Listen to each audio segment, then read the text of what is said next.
All right. I know it's been a hot minute, Coral. No reason to call me out. It has been a little bit. I'm not gonna lie. Yeah.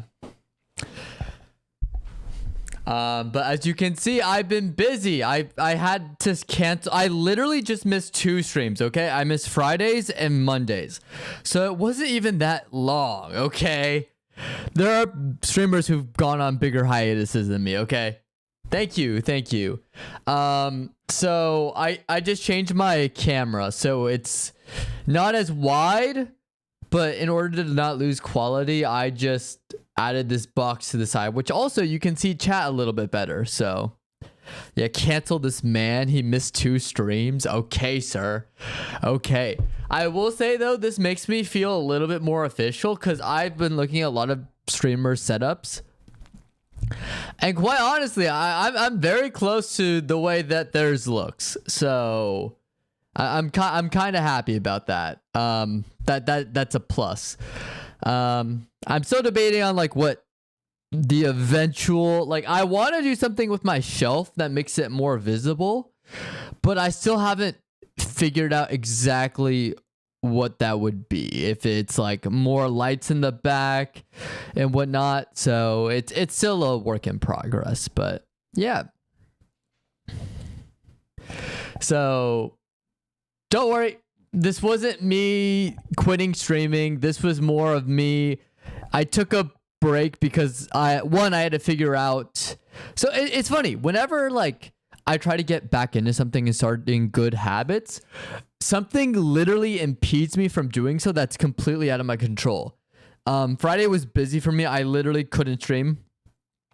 Monday I was supposed to stream, but then I forgot I took down my webcam, and so I had to redo my whole setup. So that was fun, and redo the settings in OBS. So I'm like, you know what, forget it. I don't want to like keep delaying stream when it's going to take forever just to fix all this. And then today I started late because of a power outage in the area. So we love that. That's super dope. So, but yeah, I mean, I think you get to see a little bit more of me. You get to see me move back and forth. Yeah. And you're right, Coral. It does feel like an official streamer vibe, which I am a little bit happier about too. Where like I've done some research on streamers too. I'm definitely going to get back into more editing. That to me, I think is the biggest problem right now. I think I'm doing everything right on Twitch, but I'm not doing enough for discoverability, which is everything on YouTube, like YouTube Shorts, YouTube videos. I need to get on that. And I've gotten really good with the JoJo Lands videos. I just filmed one with Indomitable, who I do my videos with. So I just have to edit that and post it. But for my other videos, I just need to start posting more so that people will start watching. And I have gotten some views from the short and VODs I've edited. I've gotten like 68 views, 100 views. So they've been effective. I just haven't been posting them. That's the problem. I just don't post videos. I just need to post more videos. Yeah. Yeah. Plus we see the anime props in the background. Seems more like placebo effect. They stand out more. Yeah. I do like the shelf. That's why I got the shelf. You get to show, you can a little bit, like just a tiny bit, see all of the anime figures, but definitely like, you know, the Natsu wig, the Happy plush. That's supposed to be a Star-Lord helmet. You can't really see that. But then you have the One Piece hat. I think that's like the big one. Yeah. But no, you're right. I do enjoy it. That's why I was like kind of tinkering with it. I think the setup is for the better, and it's easier on my eyes too. I'm still trying to figure out the lighting setup, but I think right now what I have is pretty good. Your recent shorts have been popping hard. They're ranking like 1 to 2K views. Shorts, yeah. No, they have. I think I've mastered shorts content to the extent that I have, where I'm not really a pro editor and I don't want to invest too much time into shorts. But from what I've gathered and learned how to edit real quick with, they've been turning out better and better. And that's sort of the ideal state of where I want to be. Now, the only thing again with shorts is I just got to start posting. That's my problem. I know how to make YouTube videos that get like at least a decent amount of views. You know, I can break for every 5, at least one of them breaks 100. And I think that's good. The problem I face now is I just don't post. So to get over this hurdle to improve Twitch and YouTube streams, I literally just need to post more. And what's nice is right now, actually, I've been looking up a lot of streamers, and a lot of them are actually taking hiatuses and breaks. So I could capitalize on like no one watching streamers right now, their favorite streamers, and just go back to that. You know what I mean? Like I could very well do that, and that would work. So it's just something to think about. And also, I've been like more. I guess I've been the more that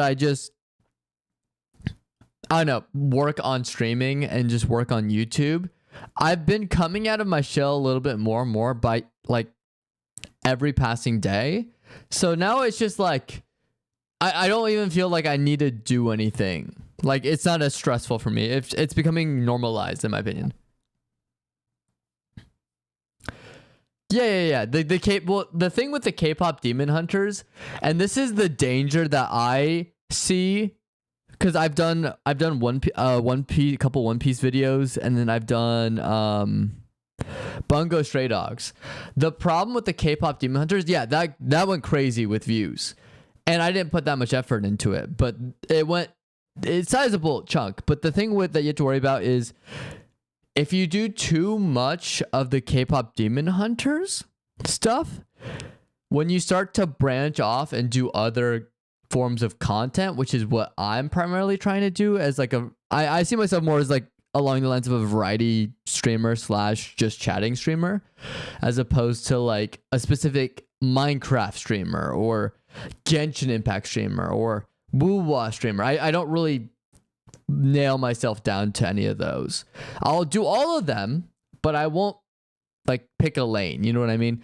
And so that's like the one thing with K-pop demon hunters that I'm like, I want to make more. I want to capitalize it, but I also have done that where I've done like just JJK videos or One Piece videos, and any video that's not One Piece that I make after that doesn't do well with views. So it's dangerous.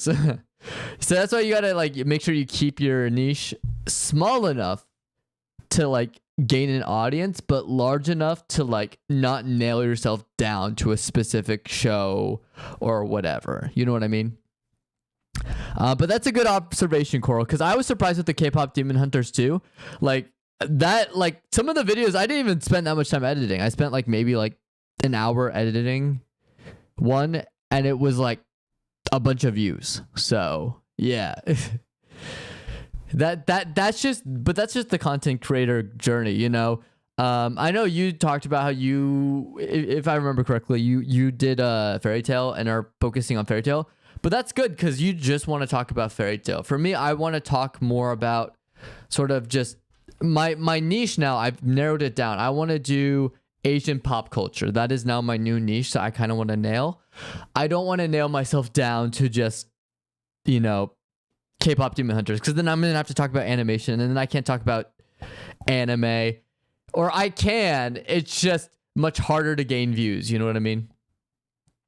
Because there's a certain type of niche I've also seen online where it's like, I mean, even like Matt, like the big YouTubers like Matt Pat, when he did his Five Nights at Freddy's series, you can see a distinctive like, and this is just a science for content creation, where the Five Nights at Freddy's content, the videos will like pop off, but then anything outside of that niche of, you know, Five Nights at Freddy's, it will do numbers, because he's branded himself in a very smart way, but it won't be the most viewed thing ever, like his FNAF series, right? Yeah. But like, see, but you also narrowed it down to a niche, but you also have to be careful not to do too. I feel like this is the content creation stuff. It's like you can't do too much in one direction, because then you have to commit, or you're going to end up course correcting. And within that course correcting, you don't gain any more followers, subscribers, or views when you're making that change until you like 5 or 10 videos down the line that are really good. You know what I mean? That's dangerous.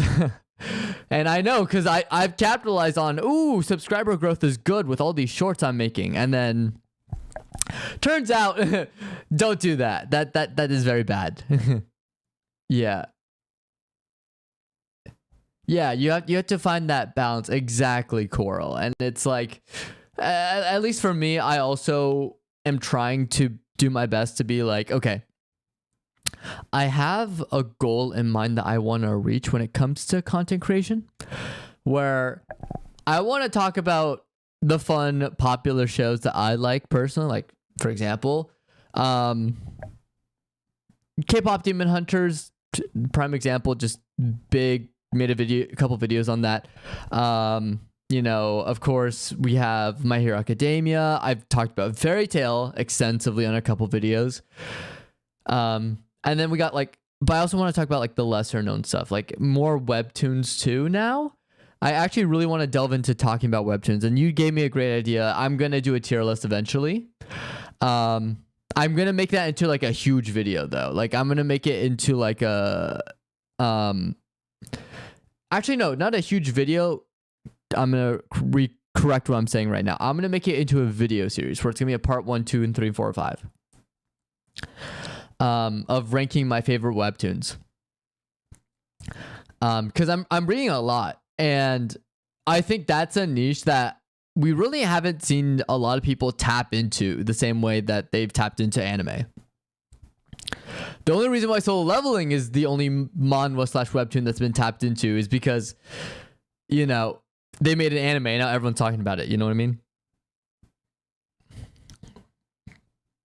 Oh yeah, no. MatPat with government theory is one of the funniest, and I think honestly it's doing so much good for the world. I love it, because that means we're actually catching up to the internet age, and politicians will start to actually, you know, make laws to help protect, you know, places online, which the EU surprisingly has been doing a pretty decent job at, like copyright law and giving power to the consumer.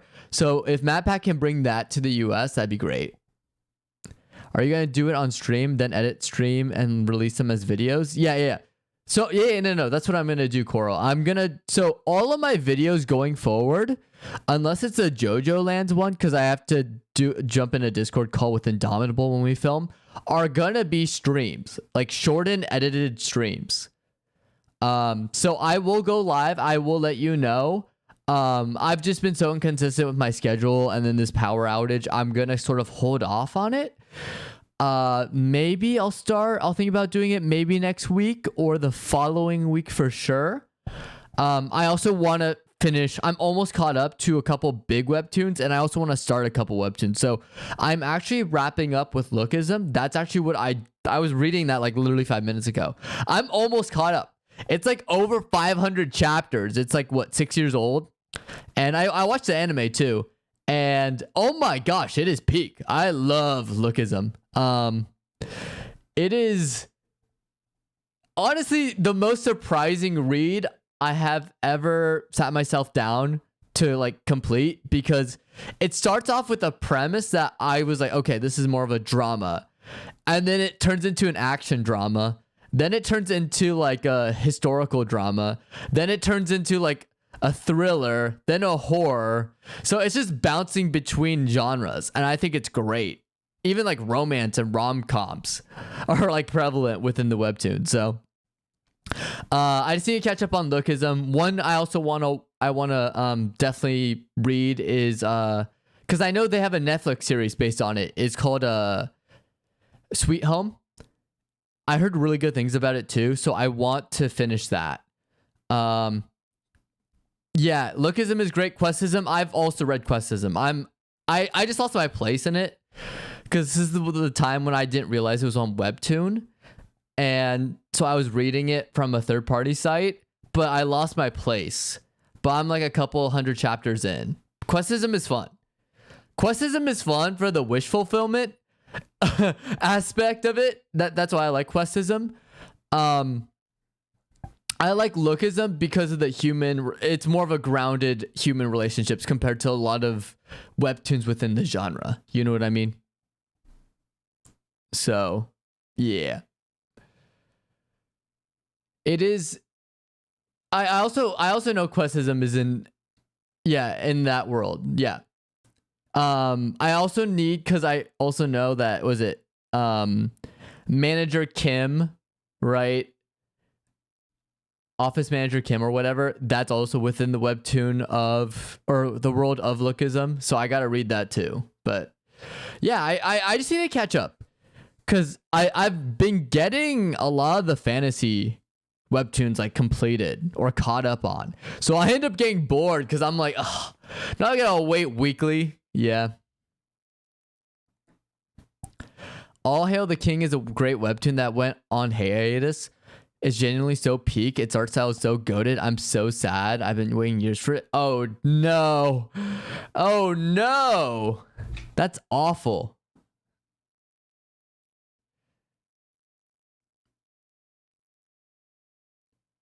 Yeah. I started this when did I start Lookism? I think I started Lookism like a week ago. And I'm already like 400. I'm on chapter 531, 561. I've been reading nonstop. It's crazy. Um, yeah, but don't worry. I'm gonna do my ranking. I need to also like gather my thoughts, and then I'm gonna also. So this is my goal too, since I'm making it like into like a sort of a mini series. I'm also going to be posting the because I'm gonna make it on Tier Maker. I'm gonna make it using the covers of each of these webtoons, and then I'm also gonna publicly post it in the video description when I post like the shortened VODs to my channel, so everyone can do it. Everyone can have their own thoughts on like the webtoons that I've read. Yeah, hail the king, long live the king. Okay. I mean, I have a couple of weeks. I'm gonna run out. I'm gonna catch up to all the main ones that I wanna read. You know what I mean?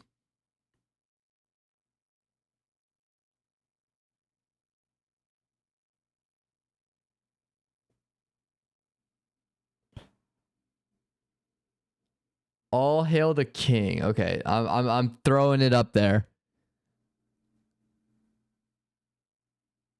You should rank the webtoons actual translation scans like Azura and stuff.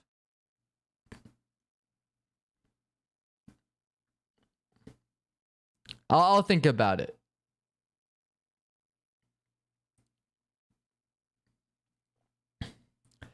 Yeah, the only problem right now is I'm looking at webtoons. I'm like, oh, this is interesting. And then I mentioned this before, but it's like only like 30 chapters. So it's like, come on now.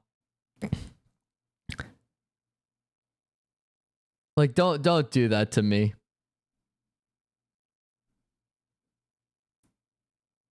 Okay, I'm adding the, what is it? The Hail the King to my list.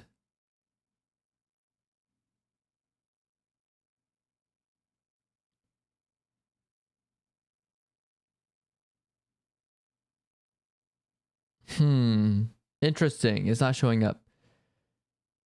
Long live the king. Let me try that.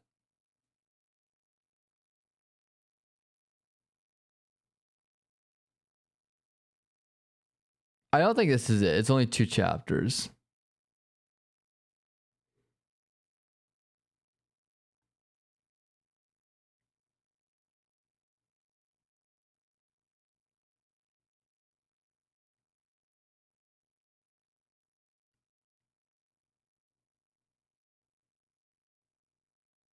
Oh yeah, absolutely. Yeah.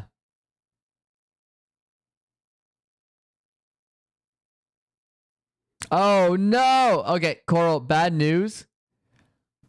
Um so Hail the King got discontinued apparently. So it wasn't on a hiatus. It got discontinued.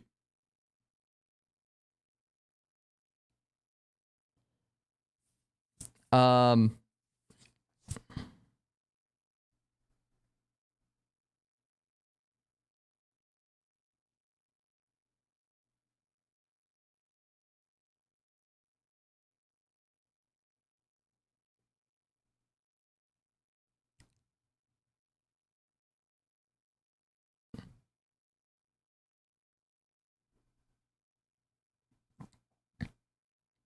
I gotta make sure I find the right one.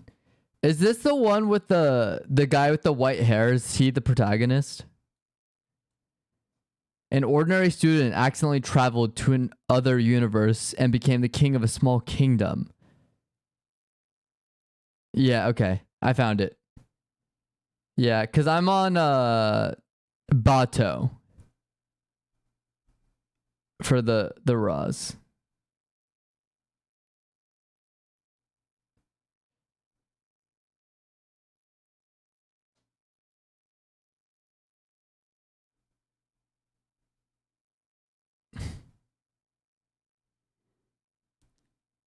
Yeah.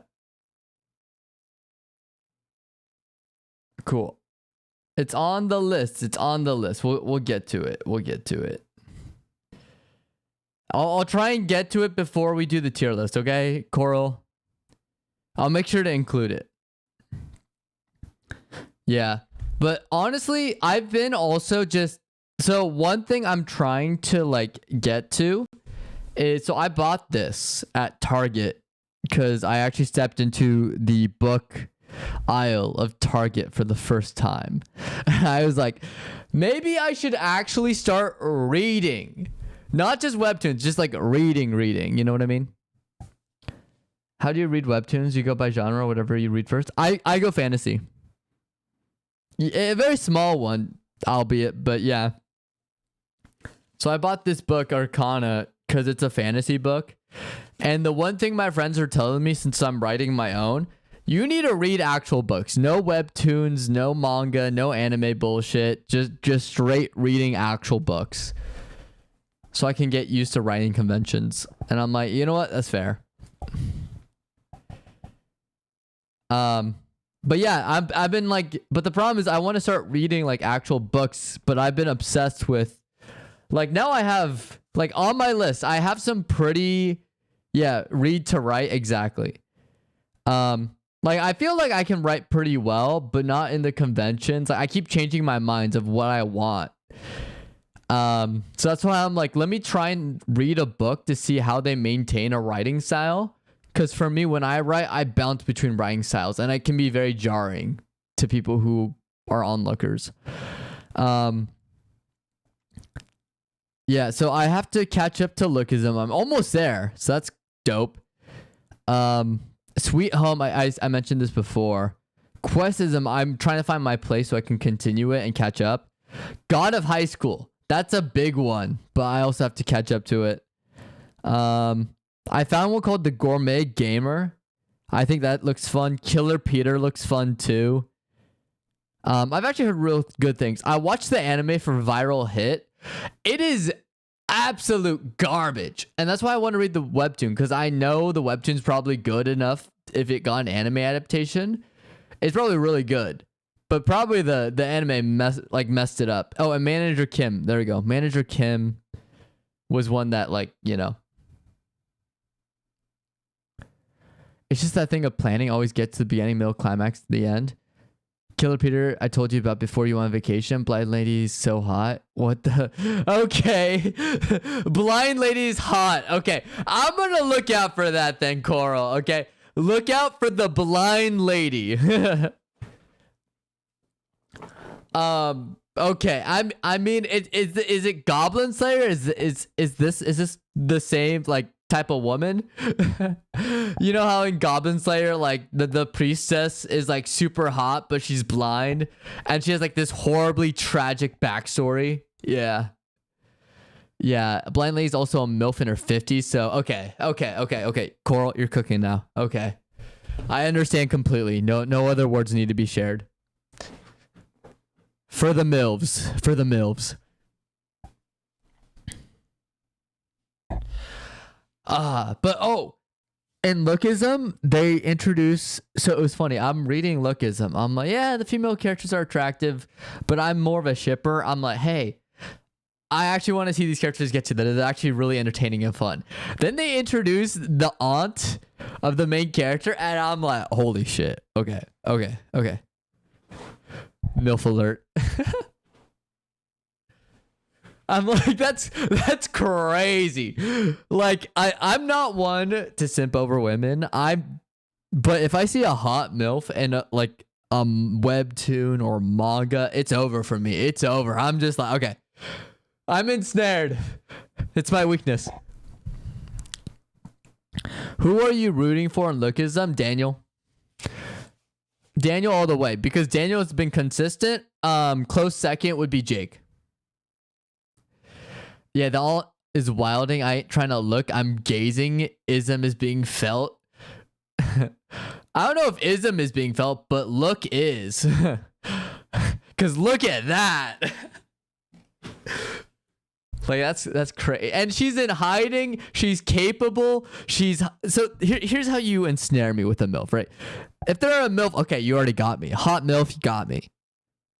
But if they're independent, capable, strong, can fight for themselves, badass, okay. No other words need to be said, right? That's why I've mentioned this before. Look, I don't simp, but I am gonna fall victim to Esdeath. I'm sorry. You can't just say there's this hot female who's a general, who's badass. She may be an awful person from all the war crimes she's committed, but she's loyal. So I mean, whoa, what else can you say? Except, okay. Yeah, we gotta appreciate all the great mature web women of webtoons. They don't get enough love, for real. I'm just provide the one needing the providence. Yeah. I mean, look, I think it's okay to have a sugar mama. That I think this is 2025. I think it's okay to enjoy looking at older women. Okay, if they're hot, if they're capable, like, oh my god, that's why I love webtoons. Is like they'll introduce like the mom or the MILF, and I'm like, okay, your husband's kind of a dick. Let me step in. I got you. I'll take care of you. I'll do the dishes. I'll be the homemaker. You can be the breadwinner. I don't care. I'll cook for you and the kids. Yeah, all I'm saying is Mira Jane was my first sort of damn the strong woman I like, for real. Yeah. I mean, Mira Jane's fine. Again, for me, and this is like the weird thing for me with Fairytale. Again, I was never attracted to the actual female character, including Urza. A lot of people are like, "Oh yeah, Urza's hot, dude, and she's 18, so she's legal." It's like, okay, don't be fucking weird. And also, she's not real. But you show, and then they introduce the moms, and I'm like, okay, I understand. Yeah, I'll be like the retired Yakuza boss and hope was it the way of the house husband? That's me for real. Or I'll be Sakamoto days. Maybe I'll be badass too, but I'll run the convenience store, you know? I'll take care of the kids. Or what's that one with the office ladies? That one where it's an anime about like the office ladies and how they're like they go back, right? The way the household husband, for real. I get the dishes and cook. I mean, I'll do more than that. I'll vacuum. Like I'll do the laundry. I'll have an apron on that says I belong in the kitchen. Okay, like that will be my second home. And every time before my wife leaves for work, I will wake up at 5 a.m. to make her lunch, to then take to work. And then when she gets back, full course meal already set. Perfect timing too. With kids already seated and behaved, you know? Yeah, there was this one anime where there was a stay-at-home husband who likes cocktails and stuff for his wife, who had blonde hair from, I forgot its name. Make her a cute bento box with a message on it, for real. That's what I'm saying. And here's the thing. There's the stupid fucking part. Is there's lots of guys who literally can't take care of themselves. That are like, oh, I want a woman who's like, you know, does everything for me. Like I'm the breadwinner, so yeah, she needs to pull her weight because I'm doing everything at work, you know? Just some stupid fucking like alpha male rhetoric. And I'm just like, dude, you can't take care of yourself and you rely on other people and you're the laziest fucking person at work. I don't want to fucking hear it from you guys, you know? Like, I think it should be okay to like support, again, yeah, you're right, support strong women. And if you want to be the house husband, right, taking care of the kids and stuff while your wife is hard at work, you know, I think that's a cushy life. Who doesn't want a cushy life? You know, I think going to work and working in a 9 to 5 is actually not something that should be glamorized. It's actually fucking tough. Even if you're in an office cubicle, you know, that's still fucking tough. You have to go to work, deal with some like workplace drama, deal with coworkers. Like, you have to deal with the outside world. When you are at home, you don't really have to deal with the socially draining battery of that lifestyle, you know? You have a lot of work, but I find myself like, even like when I was setting up my room, when I moved into my new apartment, I'm like, dude, it's so chill. Like making the stream setup, playing video games. I'm like, this is chill. Just take care of yourself and take care of like just staying at home, you know? When you're in a relationship of sorts of partners, you lift yourself, support each other, not employees. Again, you're equal partners, deserve love and support. Both sides, not just one. Yeah. And it's like, that's what I just don't get is like, everyone needs to learn that to make a relationship work, you both need to sacrifice. It's not one person sacrificing for the other. It's so baffling to me. And it's just like just pull your weight or just make the other person's life easier. If you both work to make each other's lives easier, that's love, isn't it? It's like, then what's the point of a relationship? You're basically roommates if you're not doing it. You know what I mean?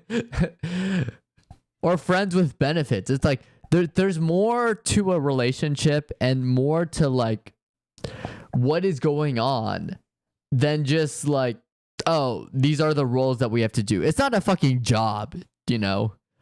That's where I'm like baffled by. And hey, these webtoon women are like, and see, that's what I also love a little bit more. And I'm not going to lie to you. This isn't all anime.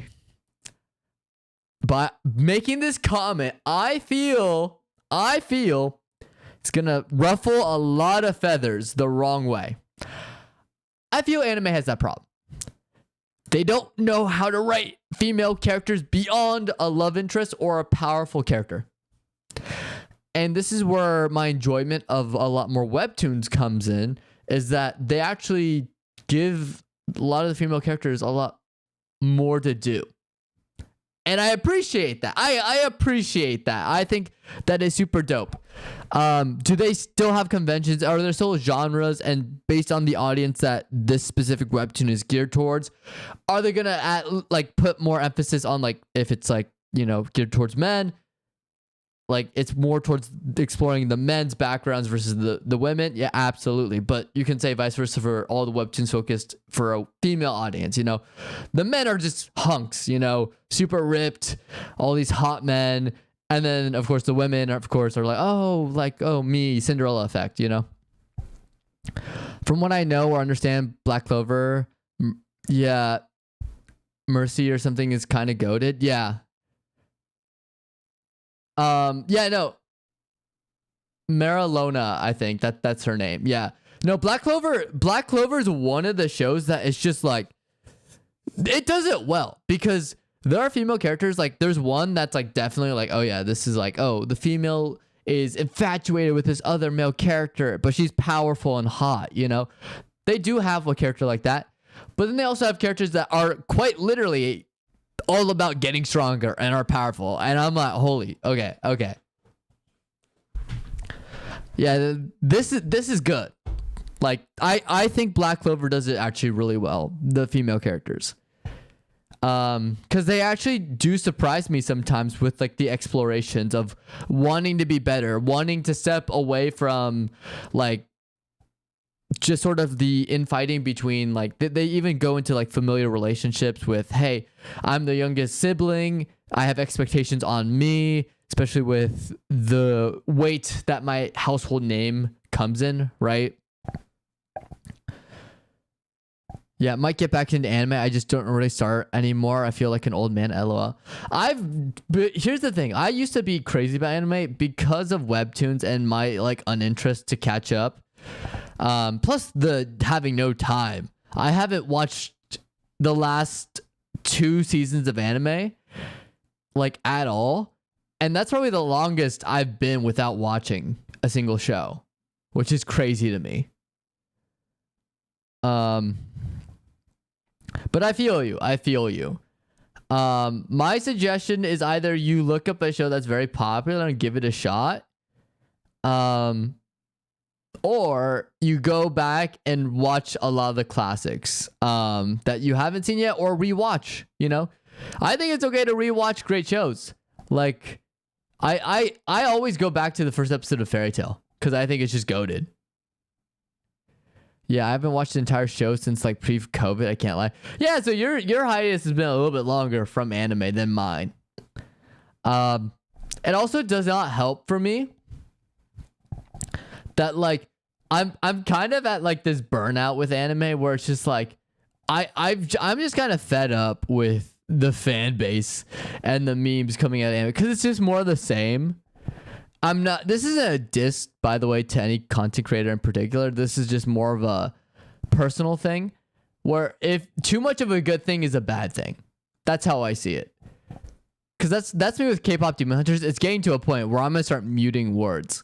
Because I love K-pop Demon Hunters to death. I've made 2 videos on it, glazing it. But now that like it's been out and people are still talking about it, it's like the Squid Game effect where it's like, okay, I need to like stop hearing about it as much. Okay, I need it to stop appearing in my feed as much. It's getting there. It's getting to a point, you know, because everyone's talking about it, and I'm like, ugh, it's like seeing the same ad over and over again. It's like, oh, come on, really? Like we've seen it, and like again, I would be more stoked if they already announced like the sequel movie, which they've already been in the works for, or sequel film. But I'm just like, come on, there's nothing new. I don't want to keep seeing this. Same with like Avengers Endgame. Or sorry, Avengers Doomsday. It's like, give me more information. Give me new information, like a new trailer. I'm just sitting here waiting for something. Yeah, I'm not a Minecraft content creator video game was talking about ish. Dude, the ish 1000 Civilization, that was like, so I watched it because Ludwig made a video about how it's possibly the greatest YouTube video ever made. It is so good. See, that is cinema. I was shocked that they were able to pull off not only like just the scale of building the environment, but the story unfolding. They were able to piece it all together, communicate it effectively, have some great footage from people. Yeah, it was insane. I was shocked. I was like, this is so good.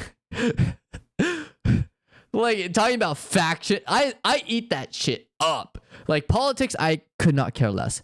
Kingdom politics, inner fighting for succession. Oh my god. Okay. Different forms of government in fantasy set. I will eat all of that up. And that's all that was developing civilizations, clusters, evolving. The changes that happen within the world are due to world leaders, and developments that happen in exploration lead to certain events. Causation due to the actions of one individual. It's just so interesting. Yeah,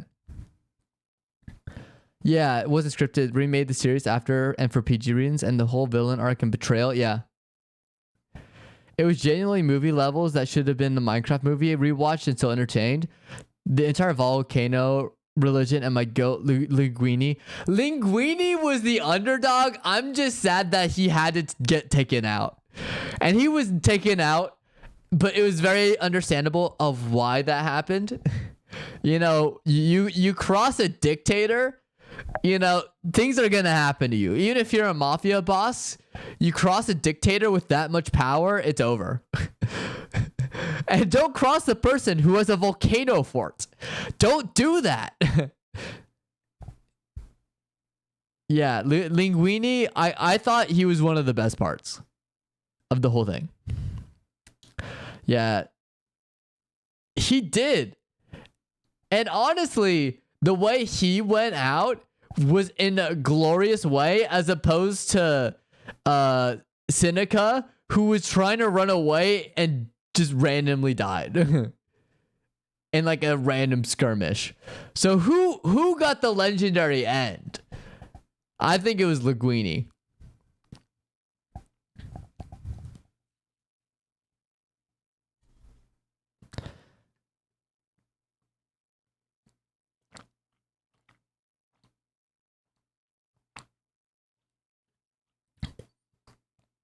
Again, I'm not for Minecraft. I'm not gonna lie. I'm not for Minecraft. I haven't been interested in the Minecraft videos because I feel like I am too much of a boomer to understand the type of humor that goes into it. But that was like that was a video that brought me back to, oh my gosh, Stampy Longhead type videos growing up, and I was like, this is great. Maybe I should check out more Minecraft videos if there are more like this along these lines. The way it ended was still leftover stories. Never got to finish. Yep. Well, that, and also like, you can tell a good type of story when the story continues. See, it's an open-ending ending, right? Or open-ended ending. And the reason why I like it, can be done really badly when you don't resolve very much things that you set up to be resolved by the end of a show or book or whatever. But the reason why I do like the leftover story stuff, if it's done well, is because it lets you infer what happened and create your own theories, but also your own like fantasies of, oh, this is how it gets resolved in the end. Yeah. I might watch his other Civilization because he portrays stories, especially music and videos, so peak. Yeah. Well, you know what was crazy? The scale of like, just the production value was like, I think a team of like 30 people. And they had people for applications. They had a team for editing. They had a team for like just coordinating the building. I was like, this is nuts, dude. And they had a code. I believe, for the barrier between the islands. That was all code to make sure that they couldn't go, or adding the code in for the boiling water. You know what I mean? That all had to be something.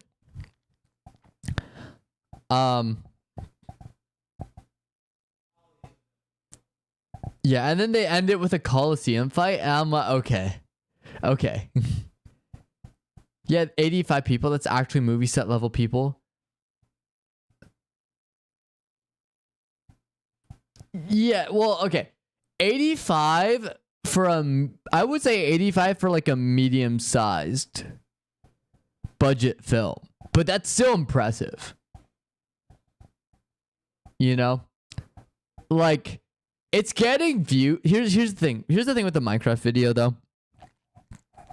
Is it getting like a shit ton of views? Yes. Is it possibly one of the greatest YouTube videos ever made? Yes. But do they deserve it? Absolutely. They put in like a shit ton of work. And this is a type of project, and when I read webtoons, movies, comics, TV shows, when you watch like a really good project, you just know everyone behind it is goated and pulled their weight based on how it, like Winter Soldier. I look at that movie, everyone did their job to a T, and it is perfect. That's how I feel about this video. Everyone had a job and they did their job extremely fucking well, and that's why it's awesome, you know? This was from a Minecraft video on YouTube, an event. Bro did not pull any stops. He went all out. Yeah. Yeah, no, it was something that I think came out of left field for a lot of people, because a lot of people aren't that way about Minecraft, right? They're definitely a lot like, we want Minecraft, we want Minecraft. They're not like that. But where I think a lot of people are like kind of blown away by is like, damn, this was just a good video that happened to feature Minecraft with a great concept, you know? Just the setup alone, the thinking of like the netherite, that's like the secret gem of the poor island. And then the poor island is a barren wasteland, but they're giving them still enough resources to sustain themselves versus the rich island. And it's funny, the rich island had the most conflict. The poor island had the most unity at the start. I thought that was so funny. Yeah. Yeah, I rank it definitely top 3 of all time. I put it above PewDiePie's own version of YouTube Rewind. Yeah, that's funny. That's good. That's good. Yeah, no, top 3. I would say top 3. I think that's accurate. I forgot about YouTube Rewinds. Oh my gosh. Do you remember how bad YouTube was at like, I think it's so funny. YouTube tried their hardest to be relevant, but by trying to be relevant with YouTube Rewind, they united the internet in their disdain for it. They're like, this is awful. Like, this is not what, because the problem with YouTube Rewinds is like brand safety. A lot of the things that people loved weren't brand safe, so YouTube couldn't include them in the rewind. The fact that Seneca stood on business saying no, but my boy Linguini is like, nah, with the people. For the people. You got diamond boots, you ain't for the people. Yeah, but here's the thing. Linguini is part of the mafia. And say what you want about the mafia, they know what it means to be a family. Seneca was like a dictator. Dictators don't care about the people. They care about power and enforcing their power. Linguini gets his power from being a community guy, you know. He'll be at the local you know what he'll go to like the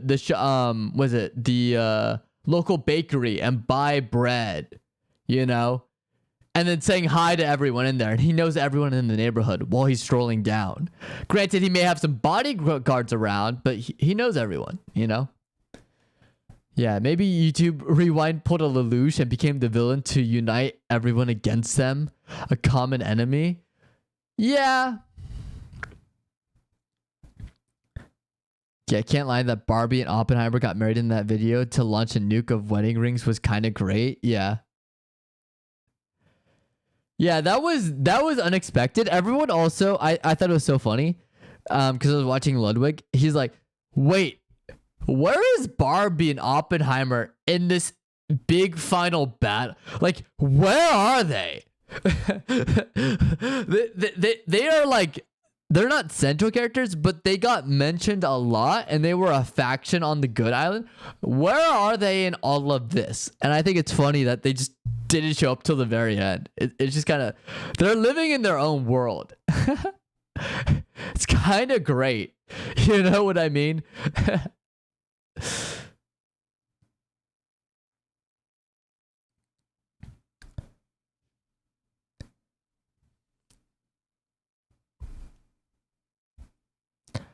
I also thought it was crazy the amount of betrayals, and I was seeing some like Game of Thrones level of like booby traps going on. I was like, this is insane how clever they were. So the creativities for assassination attempts in that video literally had to be like, you could do that in Minecraft. You could watch them with a stalagmite, you know. It's really engaged the video. You kept me on the edge of the seat. Yeah. Or it definitely kept me on the edge of the seat. It did. That's also when you could tell it's a good video. When beginning to end, once you hit play, you can't stop. You can't pause the video unless something else happens, you know? You're forced to commit to sit there and finish it.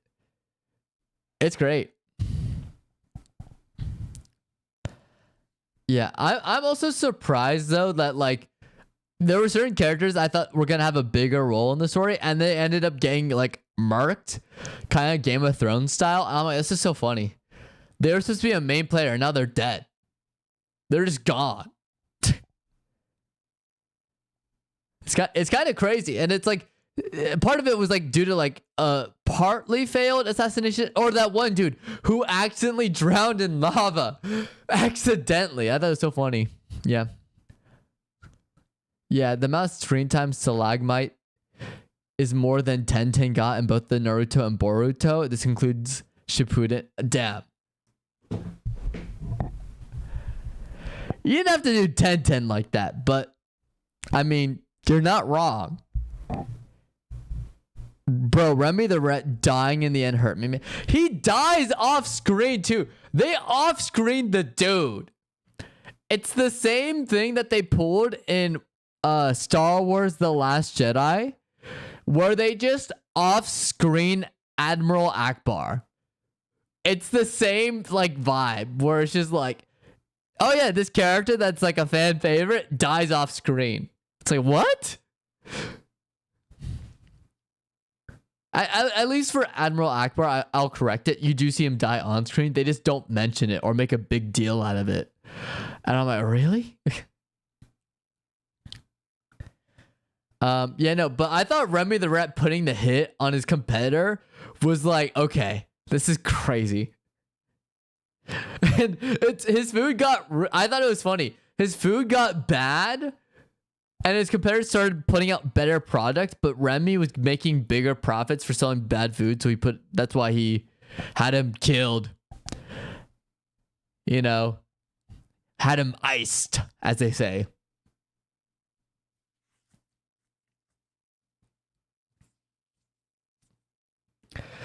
That whole scale, a lot of people also got like murked based on like, I thought it was going to be TNT deaths, but a lot of it was the stalagmite falling to their deaths or dying in boiling water. I think that's so funny.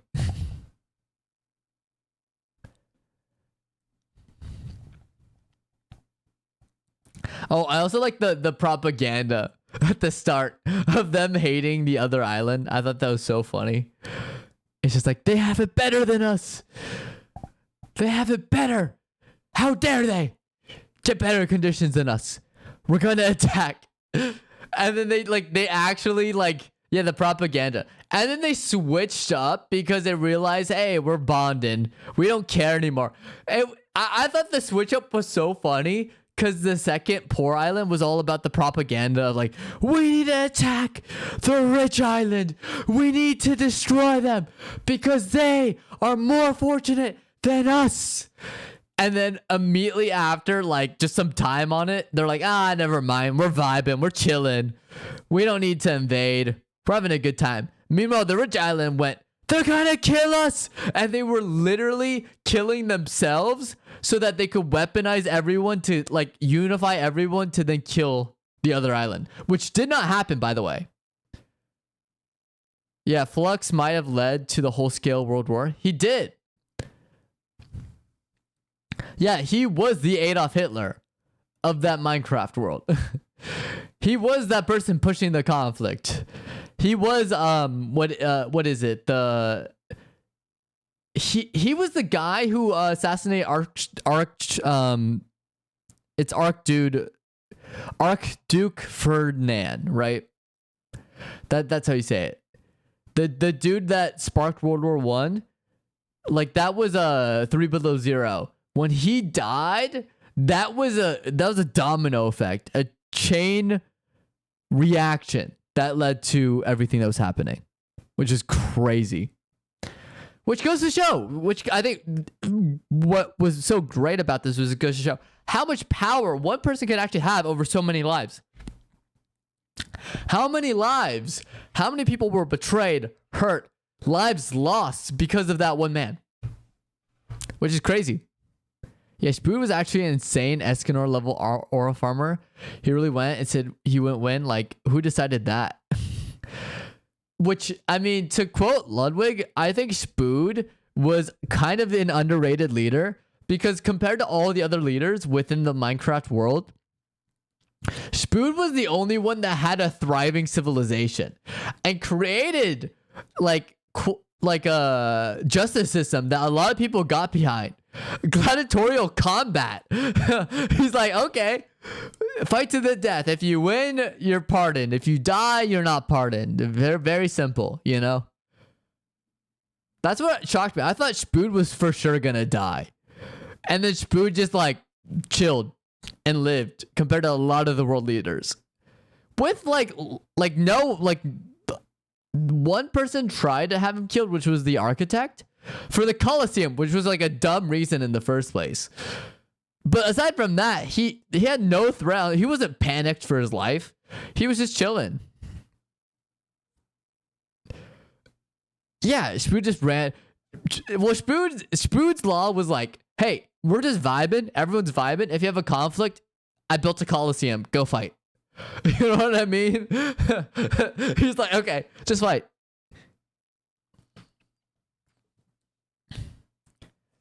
Like, I thought that was just crazy.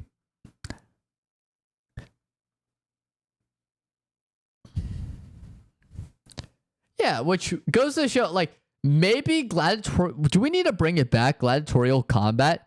If you have, like, beef with someone, like, say... You have like a problem with someone, just solve it by fighting to the death. Whoever wins gets to leave, you know? Yeah, the architect really went, I built him a Colosseum. I didn't think he'd use it. And proceeds to commit a failed assassination attempt, then go on the run while everyone else hunts him, and proceeds to still be in hiding to this day. And it's all because he was upset that the Colosseum was used for combat. A Colosseum for combat. What else would there be within a Colosseum? You know what I mean? Yeah, I couldn't say no to an old friend. Yeah, that did go hard. Everything with Flux was cinema. I'm not gonna lie. Everything that Flux did was great. And I love his relationship and the way that, like, it was a perfect end because Flux also knew. Well, one, he had to flee the rich island, right? I'm calling them rich island and poor island. So he fled to the poor island. And then the poor island, they united, realized he was the problem, and were after him. So the only way he was going to get out of it was gladiatorial combat.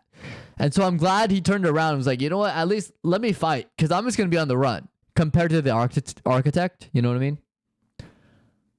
I was so invested. I watched the interview stream, and it was wild, really. Yeah. He did go out like a champion, though. He did.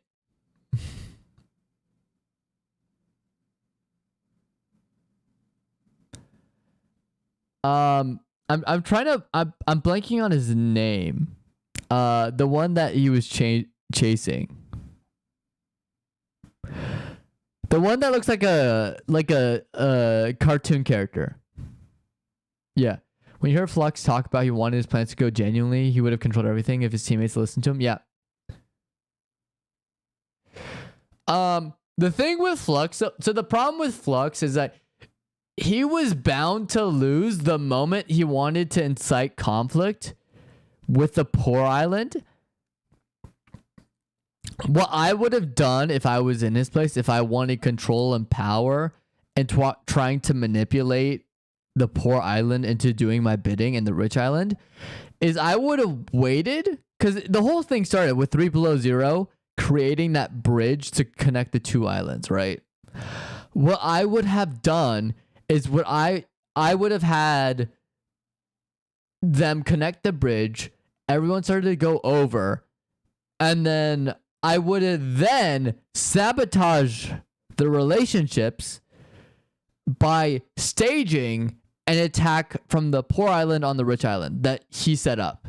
So he would frame the poor island to give just cause for, they're trying to kill us, let's wipe them out. That's what I would have done. I wouldn't have done it so soon. That's where I think Flux messed up. And then Flux made a lot of powerful enemies, and he lost a lot of credibility when a lot of them had, like, of course, testimonials against him. You know what I mean? Because I understand what he was trying to do, and I do understand his paranoia of them taking over, especially with the propaganda at the start, which is really funny.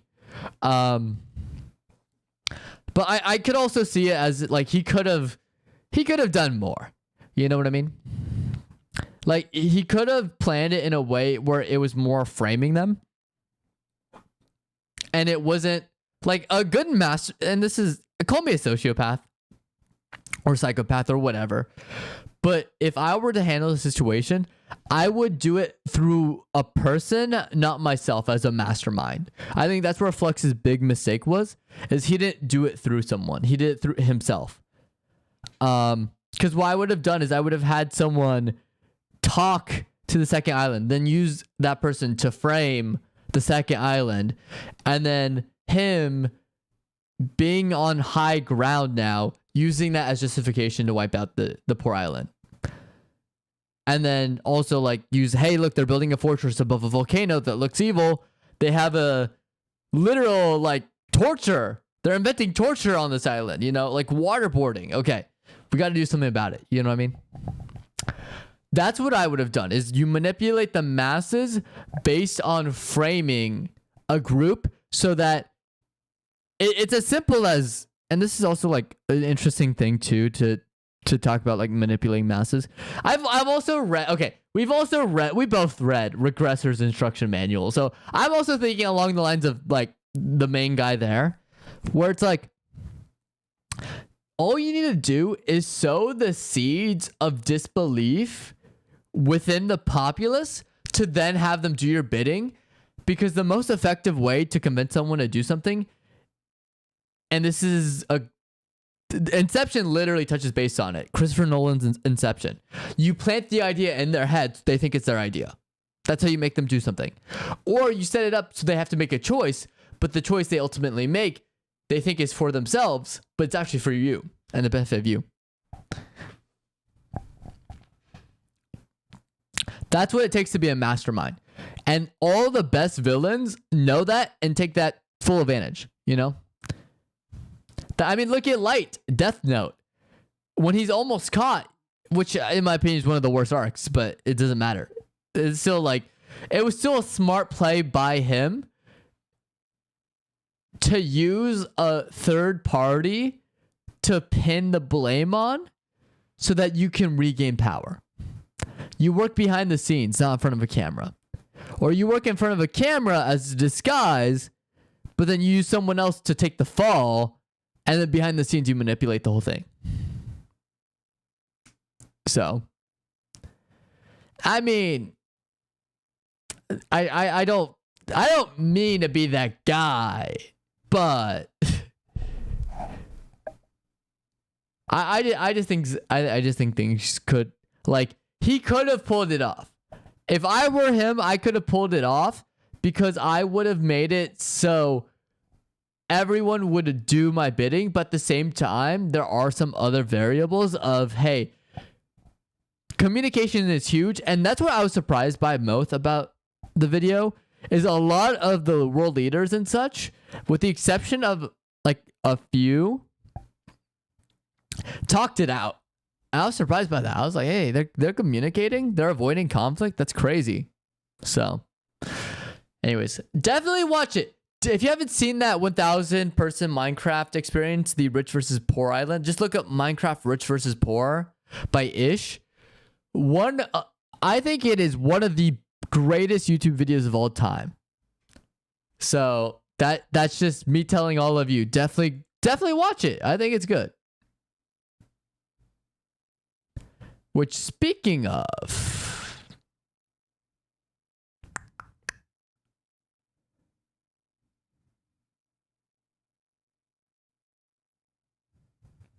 I'm going to test something right now. One of the things I wanted to do is I wanted to switch, and I also need to try out my setup for gaming. There we go. I actually do like this better too. Right now, the way it looks. Am I a little too big? Yeah. Should I shrink myself a little bit? Yeah.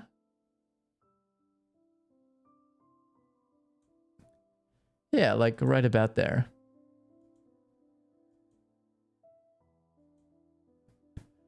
Was that Coral? Your word keeps getting censored. Let me check it out, dude.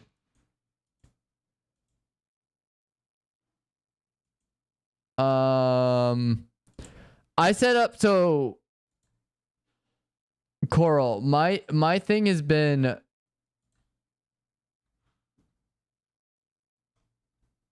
hold on, new setup. I'm gonna see what you're trying to say, Coral.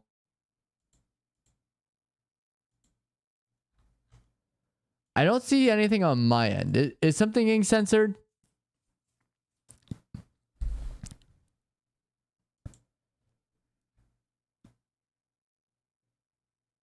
YouTube automated. I'm not doing it on my end. My bot's not showing me anything, so I think it's a YouTube thing. Cause I'm not touching anything, Coral.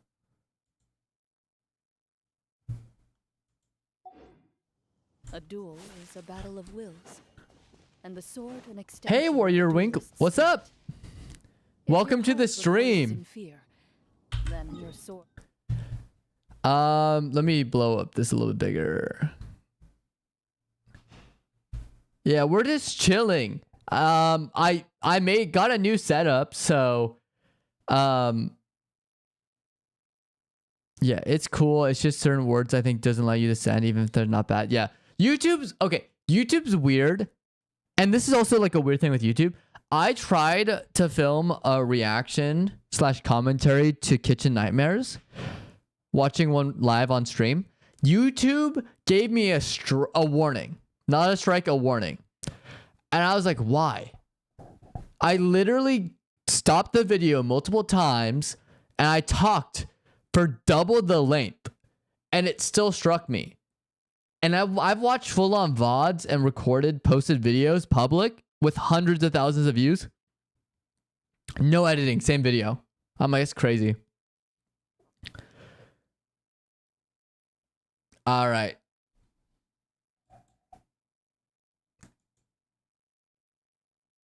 I thought he was chill, Coral. I'm not gonna lie. I thought Warrior Wink was chill, and then he starts posting like, oh, buy my banners and stuff. I'm like, hey, you can't hang. If you're gonna advertise, I'm a broke boy. I can't afford that. We're all out here trying to live. Don't try and sell me stuff. I'll let you know if I'm interested in buying. That's crazy, Warrior Wink. I got banned him. Yeah, YouTube for real just got that favorites. They really are. And that's like the toughest part about streaming when I was starting off. That's why I love you, Coral. Coral, you're great. I love you. But before, the biggest problem was when I was starting off, I get a chatter and sometimes they're discreet about it. They're like, hey, I'm chatting with them. They're vibing. We're vibing. We're sharing thoughts. We're talking. And then they drop, oh, by the way, can you buy a banner? Can you click on my profile? Can you check my art profile? And I'm like, I don't care. Fuck off. Yeah, buying in this economy is wild. And yeah. Yeah, no, you're right. It's crazy they think I got money. It's crazy. We're all here to suffer.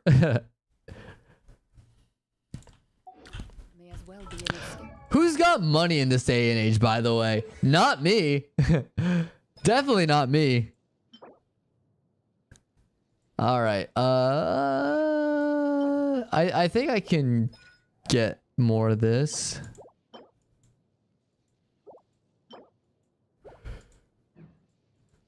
But do I want it? That's the question, right? Do I really want it?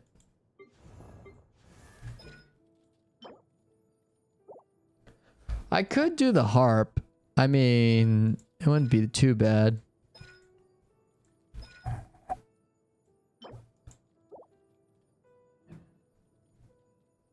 Yeah, we all in here know bands for real, for real. I can go band for band with my ping, and I guarantee it's higher than yours. Yeah.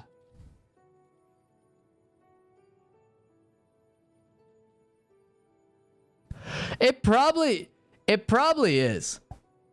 I've actually looked out with my ping. It's been pretty. It's pretty decent. With the exception of internet going out. Right, I think I'm doing okay. Oh yeah, speaking of hot women, oh my god. I'm pretty sure, and here's the weird. Rosaria is one of the like coolest characters in Genshin.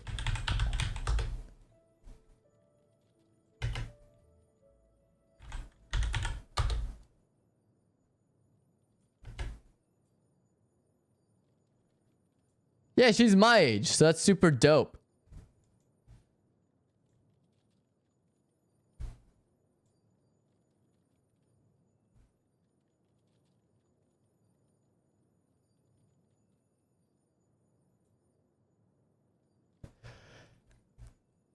Yeah, I was playing Minecraft with the boys and we are still a 4-week phase. I hit ping levels of 1500. I genuinely almost hit 2k ping. Yeah. Now that's crazy, dude. Insane levels of ping right there.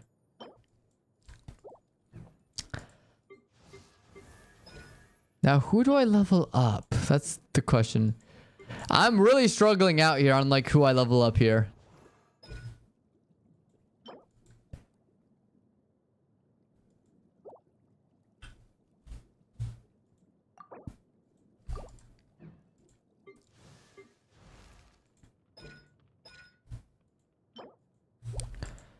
I mean, I could do this. Level her up.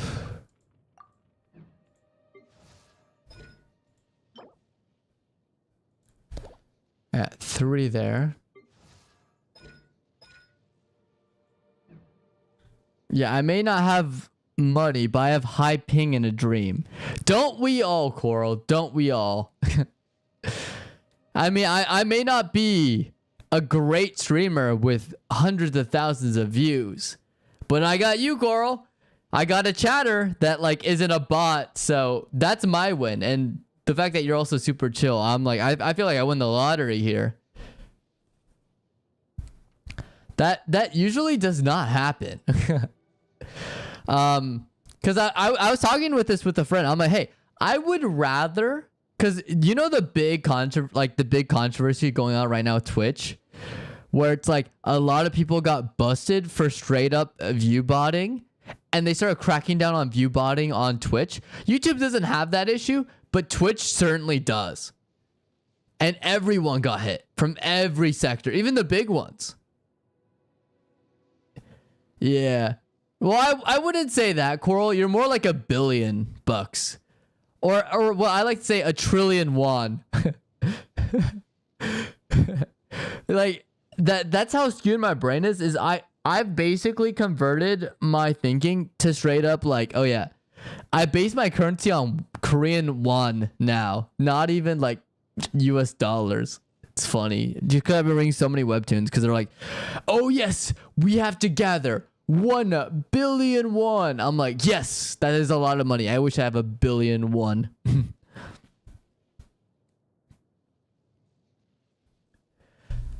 Yeah, no, because like honestly, that's also something I also like was trying to do with streaming is like, again, as much as I want to be a success and I want sponsorships and partnerships and money is good. We love money. Everyone's begging for money.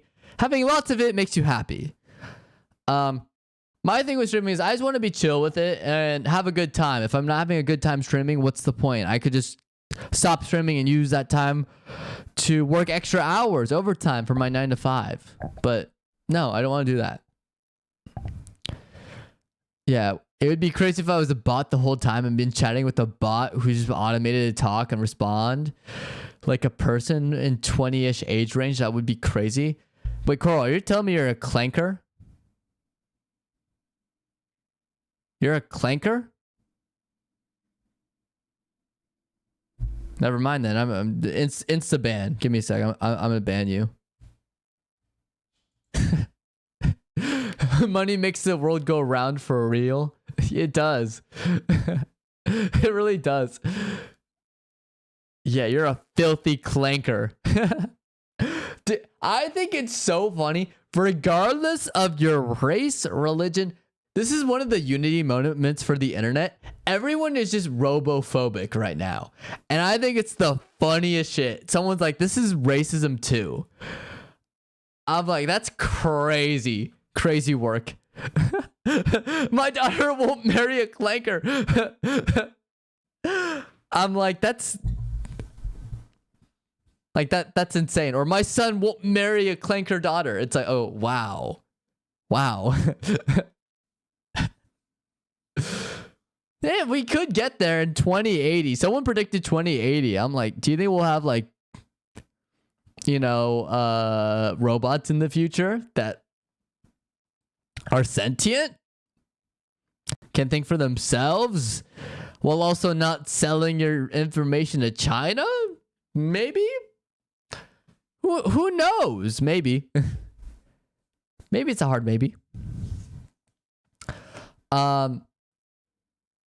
Yeah, but like, I don't know. I'm more in it for the vibes and just chilling. Like, if I become successful based on my videos, like, I want to gain. Like, when I started streaming, I'm not gonna lie to you, and YouTube, I was in it for the money. I'm not gonna lie.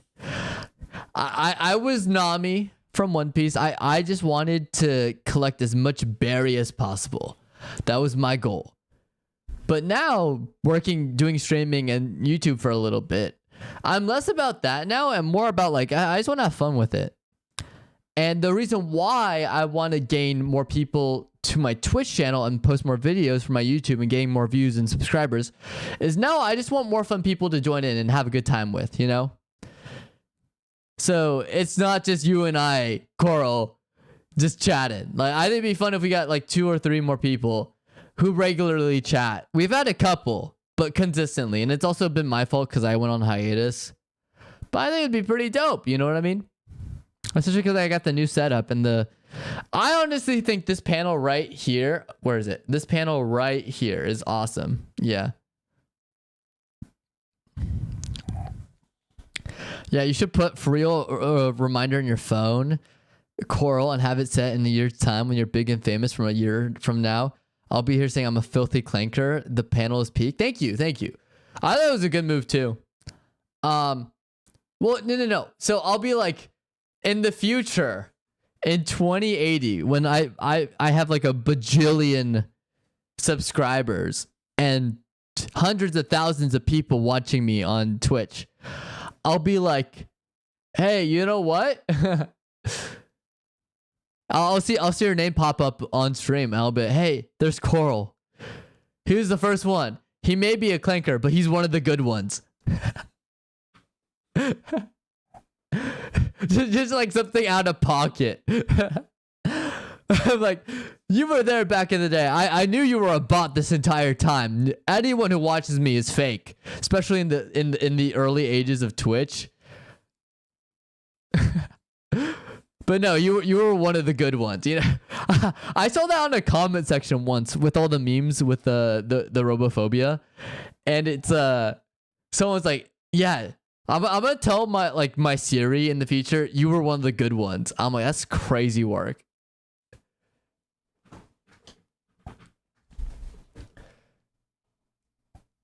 Yeah, in a couple of years' time, when you're big and famous, I'll pop in, and in a Coral, that guy was all right, and we'll leave it to leaving all the people to wonder who the history was.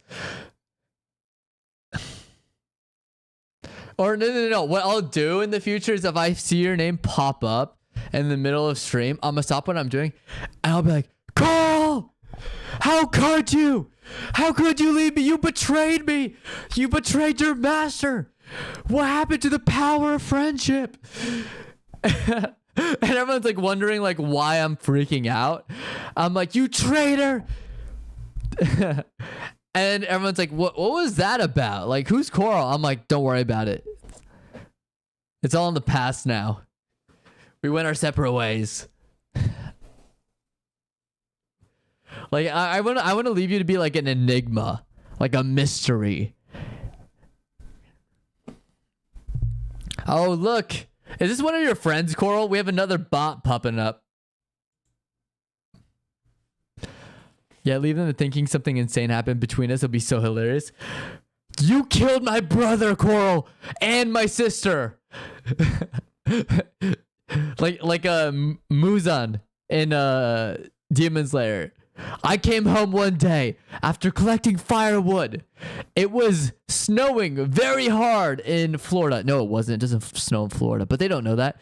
It was snowing so hard in Florida, and I was just collecting firewood. And when I returned to my apartment, I saw my brother and sister on the ground, dead. Coral, how could you? Yeah. I'll just make some shit up. It'd be so funny. And the best part about it too is I'll hype you up like you killed my sister or something, and I don't even have a sister. So it's like, like what are we yapping about? Like maybe not the brother part, but maybe the sister part. I think that'd be funny. Yeah. Bro, this sounds like a Berserk Rithik style hatred for real. They'll never know. They never know. Well, it will start like that, and then it'll end like Lelouch. You know what I mean? It'll have a Code Geass ending, where eventually I'll sacrifice myself. Yeah,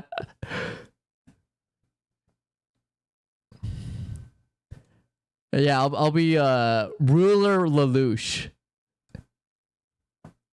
I'll be parading down, and then out of nowhere, Zero appears and delivers the crushing blow. That's what's gonna happen.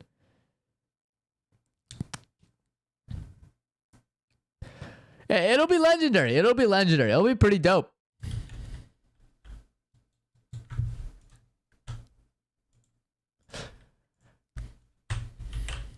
I think it'd be funny too, because we could farm the shit out of that moment too, of like me freaking out, or I'll be like, you did this. How could you? You know,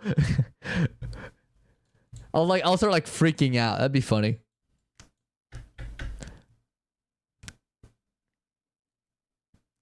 Like, we built a bunker together. We were supposed to make it. We were all supposed to make it. But because of you. You know, the classic JoJo meme where we walk towards each other for real. Yeah, I will volunteer myself as Dio, okay? You could be Jotaro, I'll be Dio. I'll be like, ho ho. Or better, yeah, I could be Jotaro and I'll just be like pissed off at you and you'll just be like laughing in chat. And you could be like, I'm going back. And you could go back to like, I'm going back to lurking. And I'm like, Coral! Don't you dare run! I'll come back! Or like, if you've seen Squid Game Season 3, it's like or Squid Game in general, Season 2. It'll be the relationship between the two brothers. It's like, I will be back. I will find you. Or Zod and Man of Steel. This isn't over. Yeah, I will always be watching Seyorias for real. If I left it like that. Or you don't even need to watch me like every single one of my streams in the future. You could just be like pop in every once in a while. Just drop one comment and then I just pull it up and then I like start tweaking out or something, you know? I just start spazzing out like, Coral! You know? Just start like frothing from the mouth like I'm like losing it. Like what was it? Like Sarah Connor T2 where it's like I seem like I'm borderline insane. Or that one SpongeBob episode.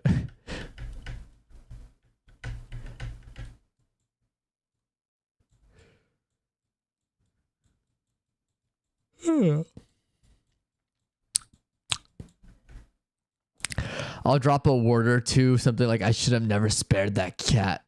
And say some random stuff where you go. and see what story you make. I'll improv. If you do that, Coral, during the middle of a busy stream, I will improv the shit out of you. If you say like, I never should have spared the cat, I'm like, that was your biggest mistake. The cat always scratches back. Or like some stupid shit.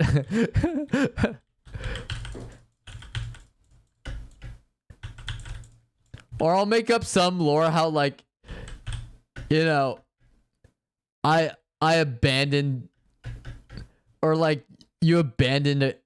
I abandoned a cat and you save it and nurse it back to health or something. I don't know. I've been thinking more about lookism, so you could like paint me out to be like a horrible person. Yeah. Yeah, future chat would go crazy. Yeah, well, the problem right now is anything I come up with is kind of morbid. Like it's actually kind of funny. I've told you I've been reading lookism. Some of the crimes in that story are like, okay, there are awful people, but there's like irredeemable evil within the story. Oh my God. Like, oh, animal cruelty. He tortures animals. Like that was when you said the cat, that was the first thing my mind went to, just because I was reading lookism, and that's what was happening in the story. It's just straight up animal cruelty from some like really awful people. I'm like, oh, good. Yeah, it definitely has some truly evil people. Well, it also just, I think it just goes to show like, this is just human nature in general too, where it's like, that's what like wasn't that the whole premise of like Godzilla, King Kong, more King Kong than anything, where it's like, who's really the evil person? Is it Kong or is it humanity? Or any zombie apocalypse is like, who are the real villains of the story? The zombies or the humans? The survivors? Because some of the survivors will do things that are like, oh my gosh, the zombies aren't even that bad compared to some of what the humans are doing. You know what I mean? Oh, yes. The peak that was Sonic Underground. Sonic Underground. My friend is borderline obsessive about Sonic. So she, like, whenever I talk about Sonic Underground, she goes like feral. She goes crazy. She's like, she starts yapping. Yeah. The theme, I mean, okay, but the theme song is like peak, okay? So it makes sense. It's so catchy. The fact that it also tells you everything you need to know about the show and more is what makes it peak too. You know what I mean? Like they have to find their long lost mother, and then they have to fight off the evil. It's like very simple. And you get it like immediately. So you're like, oh yeah, okay, I'm good to go. It's like the same as the Avatar opening, you know, the intro. It's like, oh, you have everything you need about like going into the show after like before every episode. Okay, we're good to roll, you know? We're good to go. It's so catchy. It's one of those songs where you're not mad that it's stuck in your head. Yeah. Well, it's because it's iconic, right? And the only people who wouldn't like something like that are people who just don't know how to have fun. I mean, that's why I love the what is it? The Fairly Odd Parents opening. Same thing. Iconic.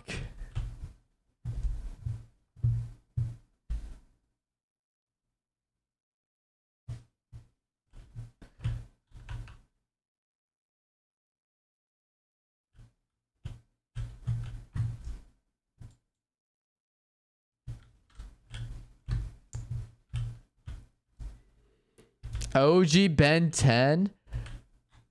Okay, OG Ben 10 is untouched. Okay.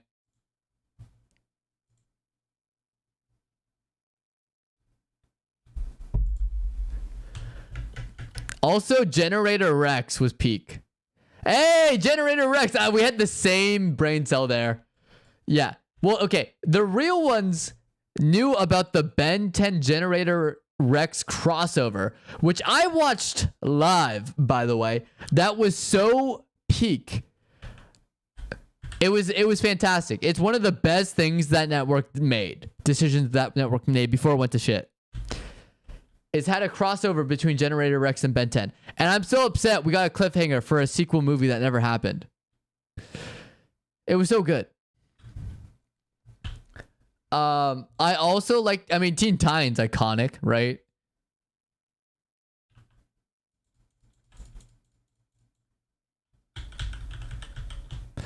The Mind Wave Link was insane. I watched crossover live and Upgrade actually worked with Rex. Was so peak. Yeah. No, it was so good. And the fact that out of the gate when they first got introduced to each other, and they only had, you could tell they had only a certain amount of time to tell a story. They were just like, oh yeah, Ben just shows up in Generator Rex's world. Okay, they're fighting now. Like, that's dope. You know what I mean?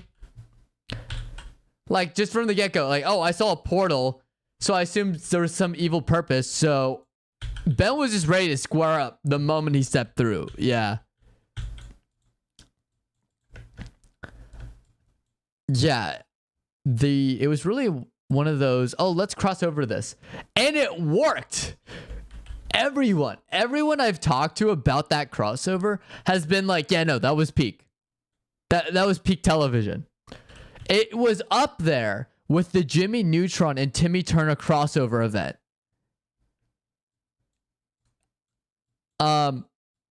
The reason why I think the Timmy Turner and Jimmy Neutron crossover event worked a little bit better than Ben 10 was because they actually made it like a several parter. So they spent more time on it as opposed to like just making it like a 1 hour special. Yeah. And Ben and Generator Rex's art style. Yep.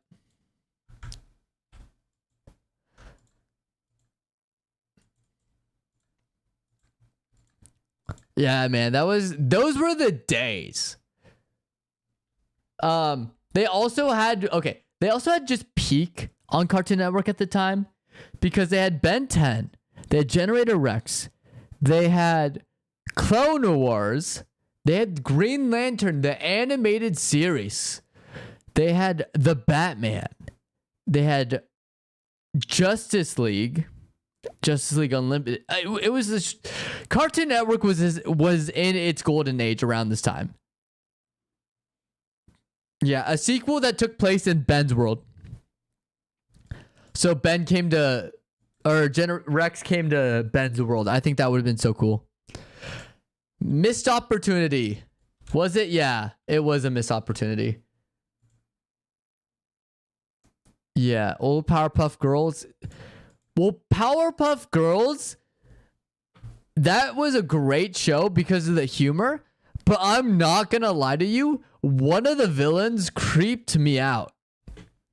Like it was straight up like, what am I want? Like it was the devil with the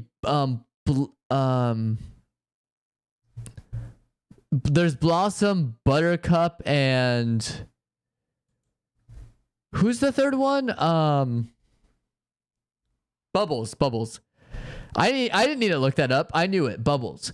It was Bubbles' episode when she was had met that demon, the devil, and it was the butterfly talking to her. That was nightmare fuel.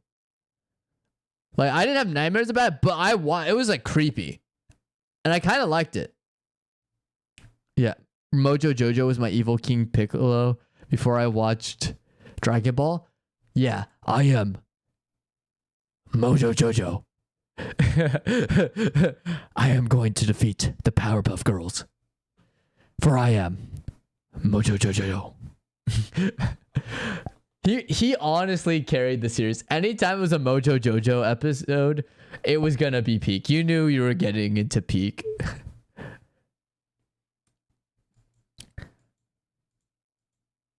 Yeah. Again, also the intro iconic because it gives you literally the premise every single time. Chemical X. The mayor's assistant was genuinely one of the first crush as a kid. Understandable. I just liked how badass the mayor's assistant was. Because it was the one episode versus like the hair lady, right? And they straight up cut it. And she was screaming like they were like murdering her or something. I was like, this is insane. But I love everything about this. It is peak. Like, no, don't. Stay away. Stay away.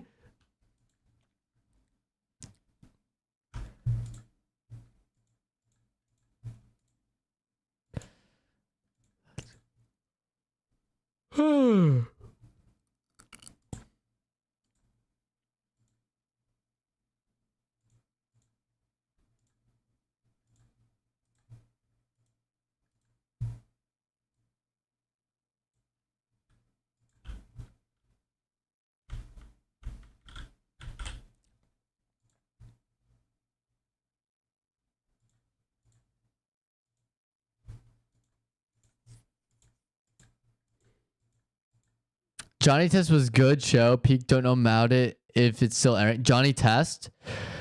She was like agent spy lady undercover and it was cool. Yeah. No, she was cool. Johnny Test was great. A lot of people I know despise the hell out of that show. I thought it was funny how many people actually hated Johnny Test. Cause I didn't. I thought Johnny Test was fun.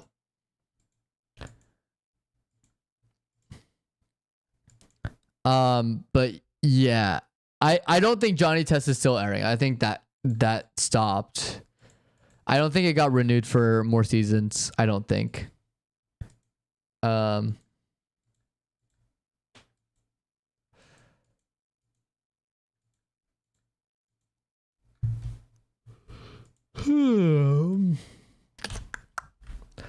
Scooby Dooby Doo. Well, yeah, Scooby Doo alone, they put out bangers because they did What's Up Scooby Doo, which I think is the renaissance, or sorry, a perfect revival for Scooby Doo, like going back to old school Scooby Doo, is What's New Scooby Doo, and then they did more of an experimental one with Mystery Incorporated, and that one was like really good too. You know what I mean? Do you want me to tell you the truth of what happened to the good shows? I'll tell you exactly what happened to the peak age of cartoons because it sucks. So what happened is corporations got greedy, and Cartoon Network at the time, the president, and this was my big rant at the time, and it was right. She did kill Cartoon Network. The CEO murdered Cartoon Network, and the way she did it was she basically went, hey, we want to advertise the hell out of our new app, Cartoon Network app. So we're going to spam commercials with the Cartoon Network app. So we're forcing you to download it so you can watch your shows, old repeated episodes, by the way. And we're only going to fill up on our catalog, only fill up our top show, which is Teen Titans Go, and for most of it. And then same thing happened with Nickelodeon, where they're like, oh yeah, we're gonna do the Loud House, we're gonna spam that, and SpongeBob. And it's like, instead of trying to make more shows that people enjoy, they were trying to push everyone to their streaming platforms and apps, because that was the future in their eyes. So they were trying to kill cable television, and they did. So that's why we didn't have another golden age of cartoons. Like no Codename Kids Next Door anymore. No Coward the Cowardly Dog. No Chowder or Flapjack, Adventures of Flapjack. You know, even like the not so great ones. My Roommate's a Monkey, you know, any of those. All of those went away because of that. Yeah, bro, kids get Star low so peak, man. Corporate greed always ruins things. Yeah. Well, they also were just like, we think cable television's dead, so let's push streaming and apps. And I'm like, yeah. You mean Adventures of Billy and Mandy? Yeah. I didn't watch it. I knew about it. Foster's Home for Imaginary Friends. Yeah. Superhero Squad was on. That's what shocked me. Superhero Squad was on Cartoon Network. And I was like, that's crazy how it's on Disney, like Disney XD or something.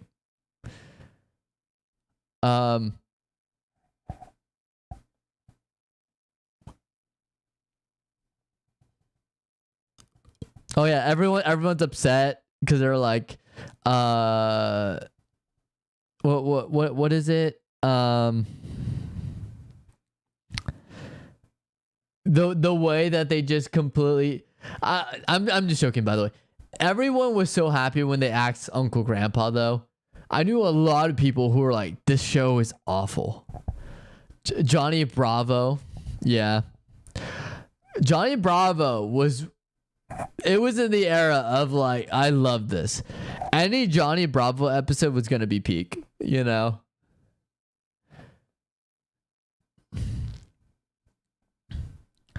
Also I'm trying to think. Remember my old classic cartoons? Any of the Looney Tunes shows. They had the OG Looney Tunes. They had the Looney Tunes show, which was like a more recent updated one. Robot Boy. I mean, they also, okay, to be fair, they also did kind of kill Cartoon Network at one point and killed a lot of people's interest the moment that they tried to push the live action shows on Cartoon Network. It's like, guys, this is a network for cartoons. It's Cartoon Network. Why are we putting hole in the wall? Build, destroy, build. And a bunch of other random nonsense on here. I'm like, everyone I knew when those shows came on immediately went to a different channel. It was so funny. I'm like, no one cares about this. What are we doing? Remember there was a Looney Tunes show where they were daycare version where it's all baby Looney Tunes? Yeah. Tom and Jerry. Oh my God. How did I forget about Tom and Jerry? Tom and Jerry was one too.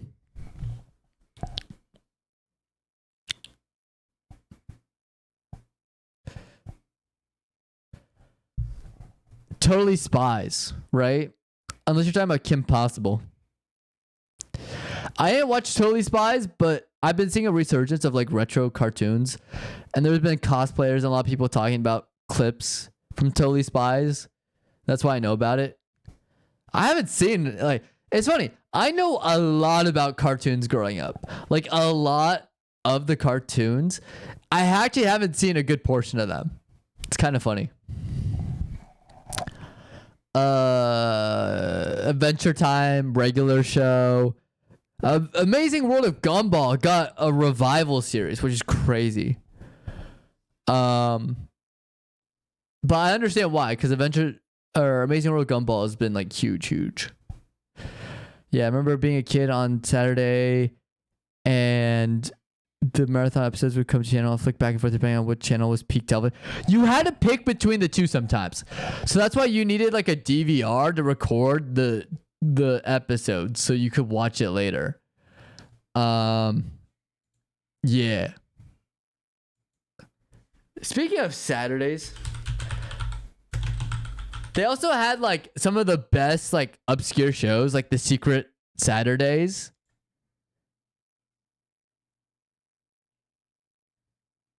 Secret Saturdays was like just, it was part of the like the mystery genre, like the it was like similar genre to like Ben 10 Alien Force, where it's more for preteens and adults of action shows that had a little bit of mystery and horror to them that made them very unique and fun.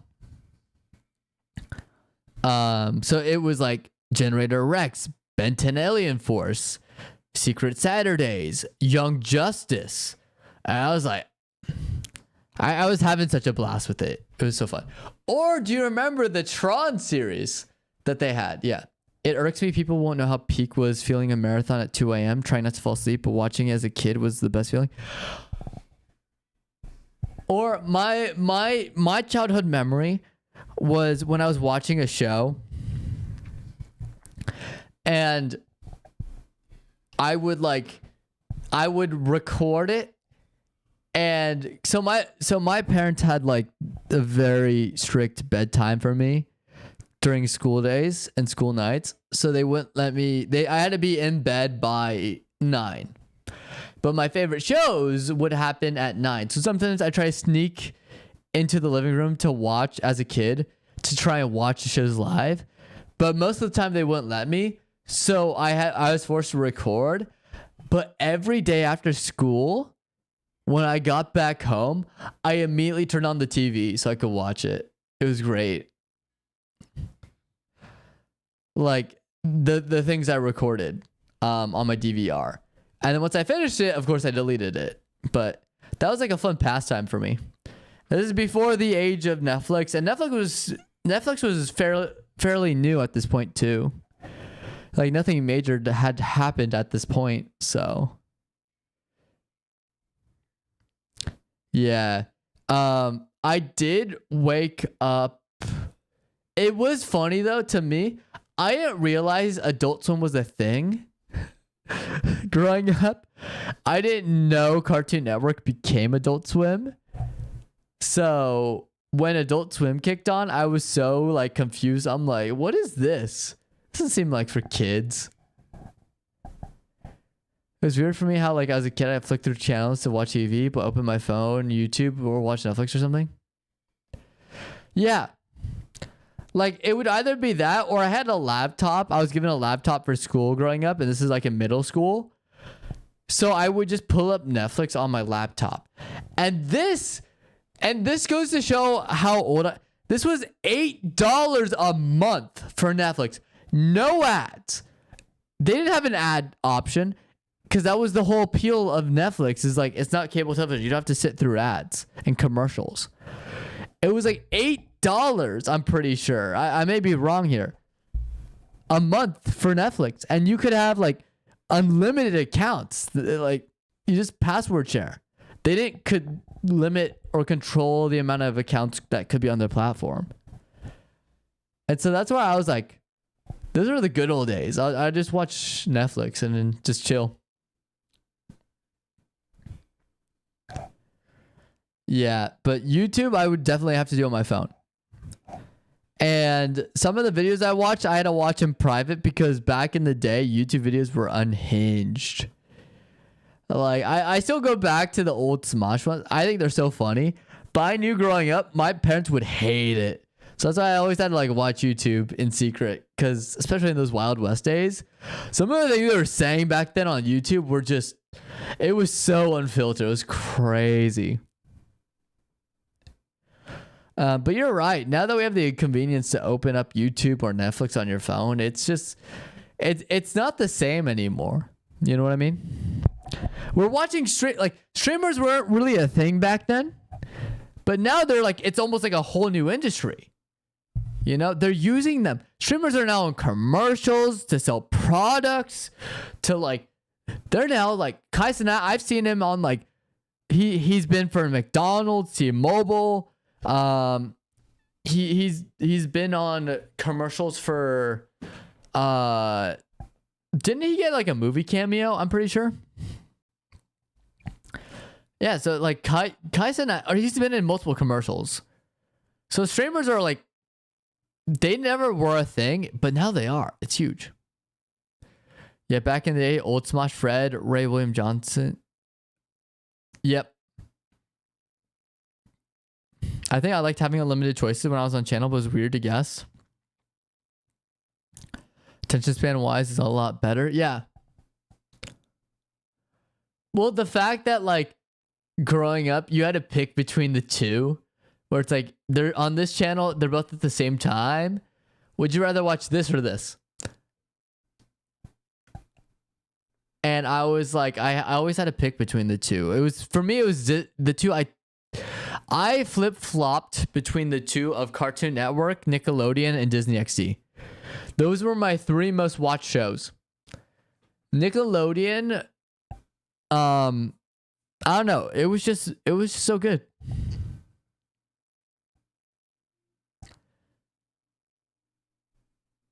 like El Tigre. You had El Tigre, you had SpongeBob, you had Jimmy Neutron, Fairly Odd Parents. What was some other ones?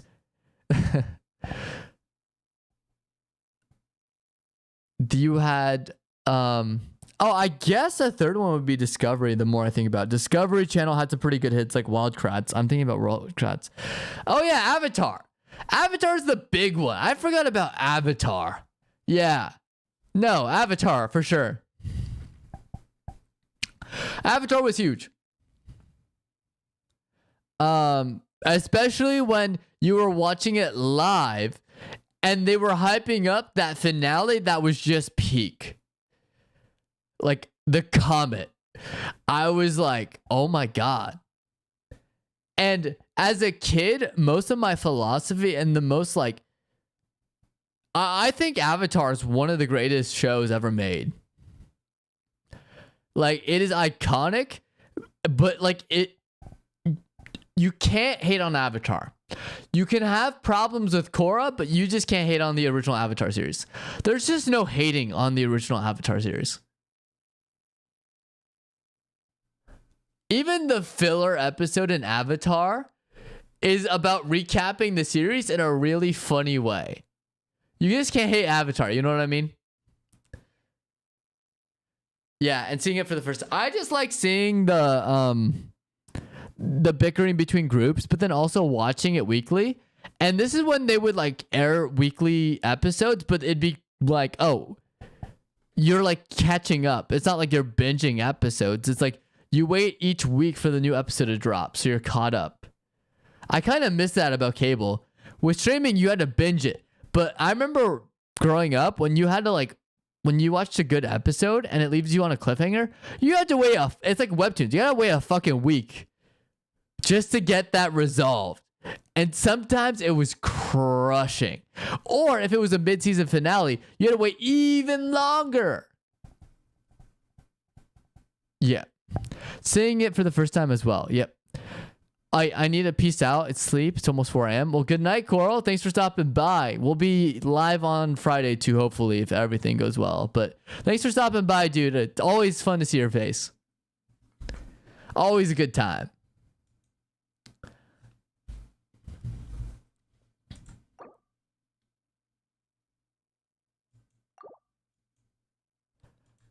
What the heck do you mean I don't get completion rewards? Okay.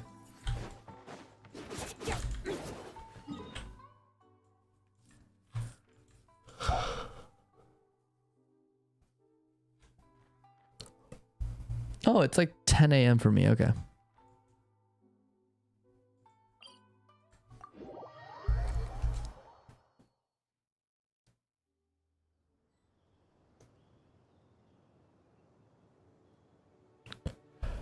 All right. Since Coral is gone, we're going to be resuming some Genshin Impact.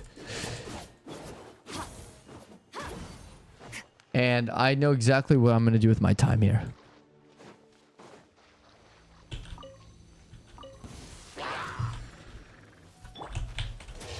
To oblivion.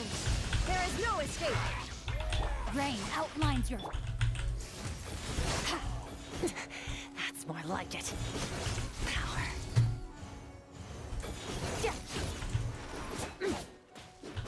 Illusion shattered. Don't get too close.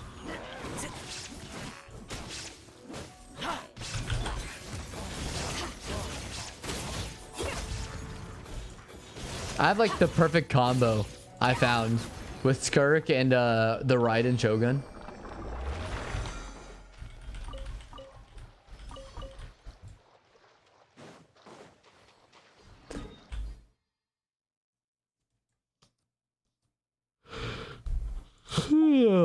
No, I'm getting sleepy too. Coral wasn't lying. It's tiring.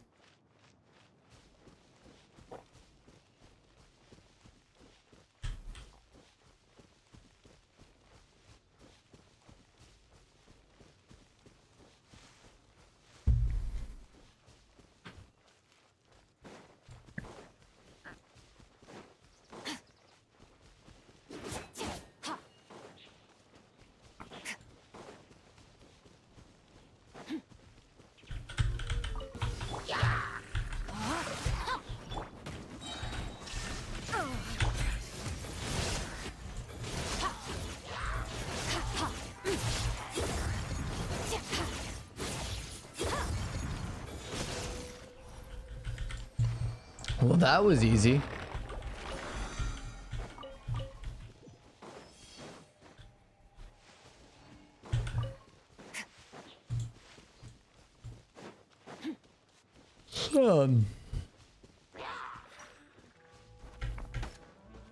All right, let's see what happens if I go up here.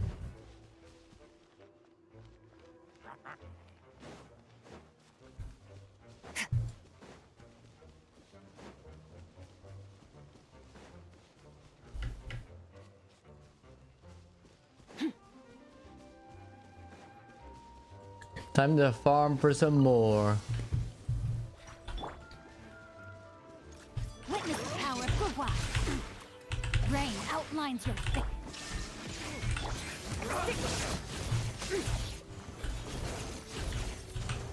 Mine to wield.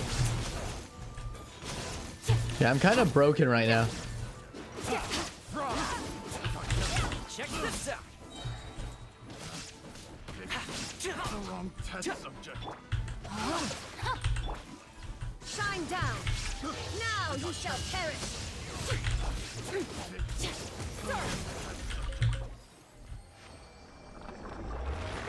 Well, that was easy.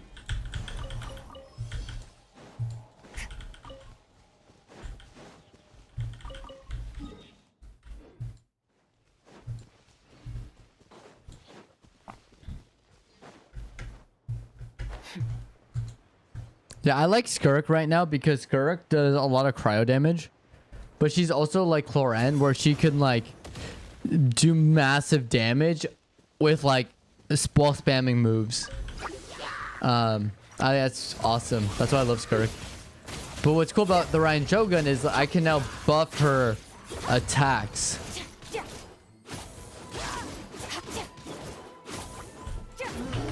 Fire it up. Inazuma shines eternal.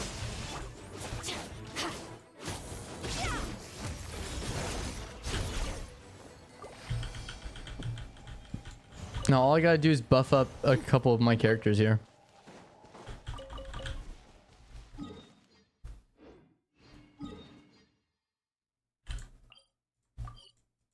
I gotta do the fishing spot for this one.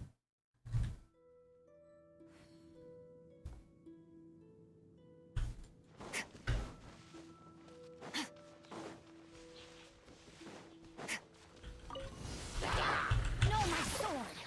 There is no escape. Mine to wield.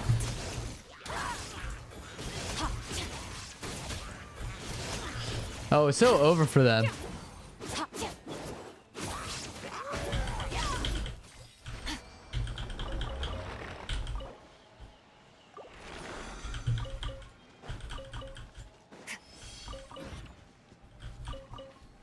All right, let's see what happens now.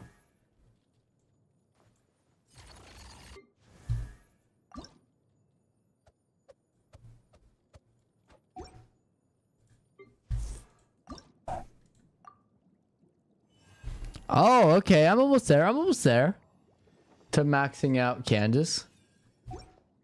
Constellation wise, I'm pretty good. Artifacts, I'm pretty good. Weapon, I'm pretty good. And I'm almost ready for yeah, that's good.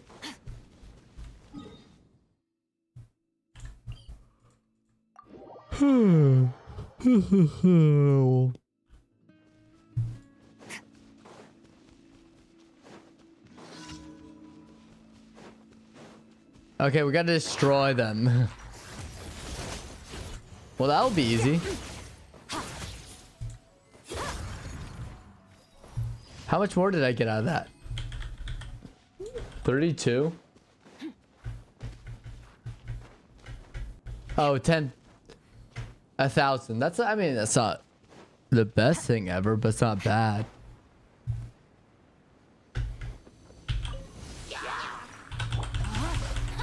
Rain outlines your face. Illusion shattered.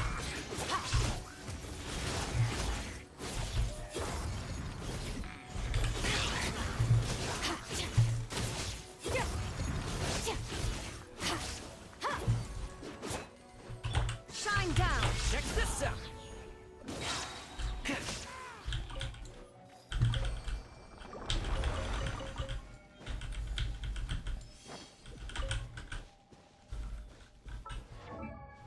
All right, let's see.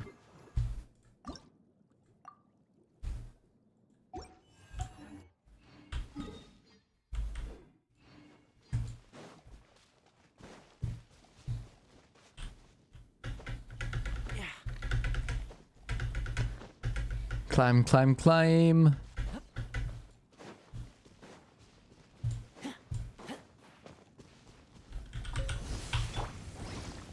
my sword. I have like the perfect opponents to fight against. Like they're literally against like the perfect opponents. Cryo abilities and electro abilities. You Nice. shall perish. Let me read you a verse. Oh, and these guys are even easier.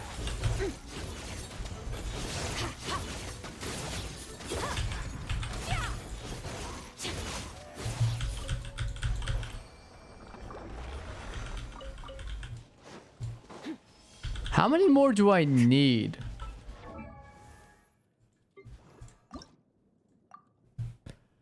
So 8?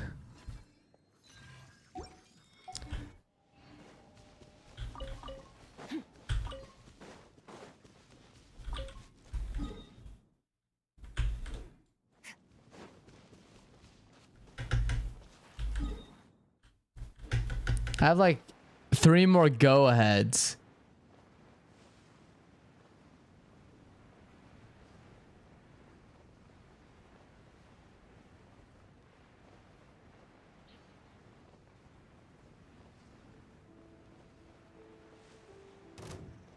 Once we land, we're gonna run over here and we're just gonna take care of business.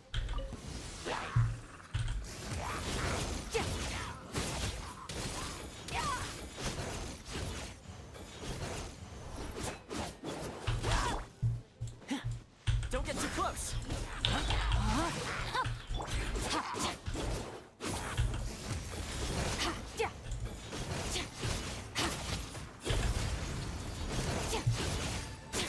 Oh, thanks for helping me. That Hilly Churro literally is helping me. It's kind of funny. No escape.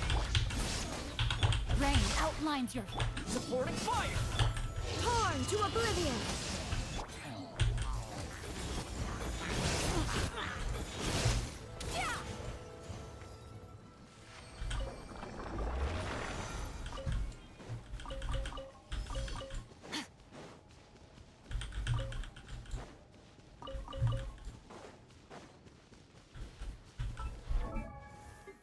All right, let's see. I'm still 8 plus. We're all right. I'm just gonna use the rest to. I'm not gonna have enough to get to level 90, I guess. We'll have to farm. Nice. That's so confusing to me. What?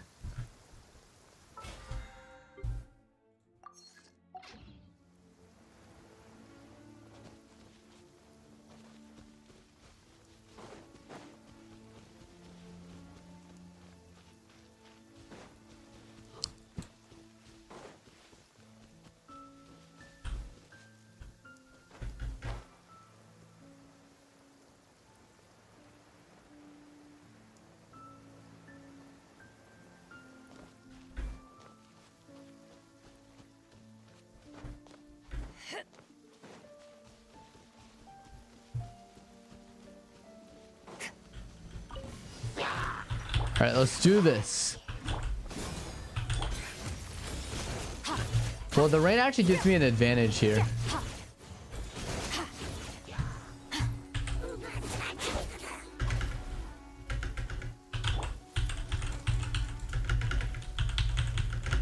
Fire it up. Illusion shattered.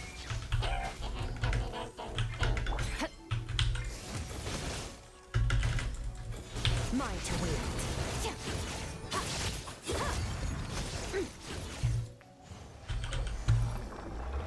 Okay, we have one more go around after this.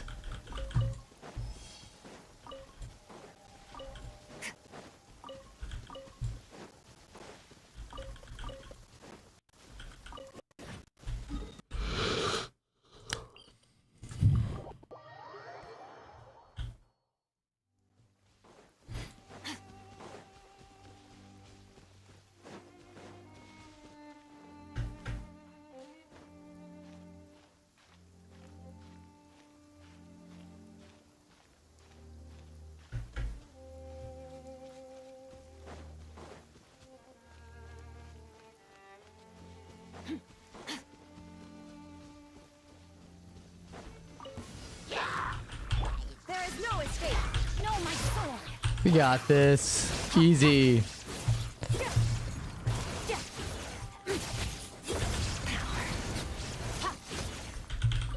Yeah, that was super easy.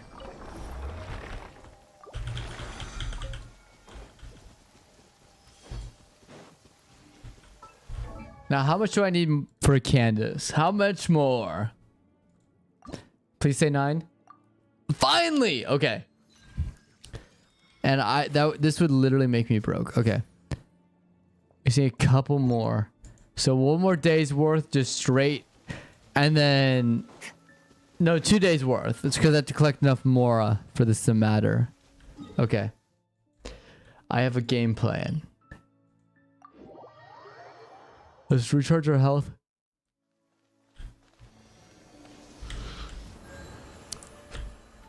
Was it like Toma that got hit? Okay.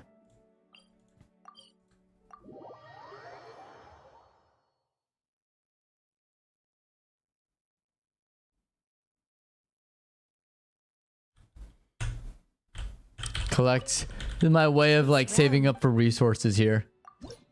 My true hidden weapon. Ah, yes. Give me coin. I need coin. Coin to buy stuff. Okay, we're gonna save up. All right. If you ever Ooh, 7.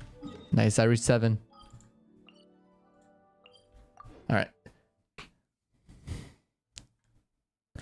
And with that, I'm actually going to be ending stream. We've collected all of our resources today for Genshin. We have some very nice talks about anime, webtoons, and everything in between. So I think today was a successful stream. I was mostly going to use it, even though it's a shorter stream today.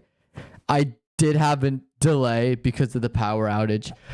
But mostly I wanted to show off my new setup that I spent yesterday cooking up. So let me know what you guys think of my new setup. Do you love it? Do you hate it? Do you like this chat bar on the side? Do you not?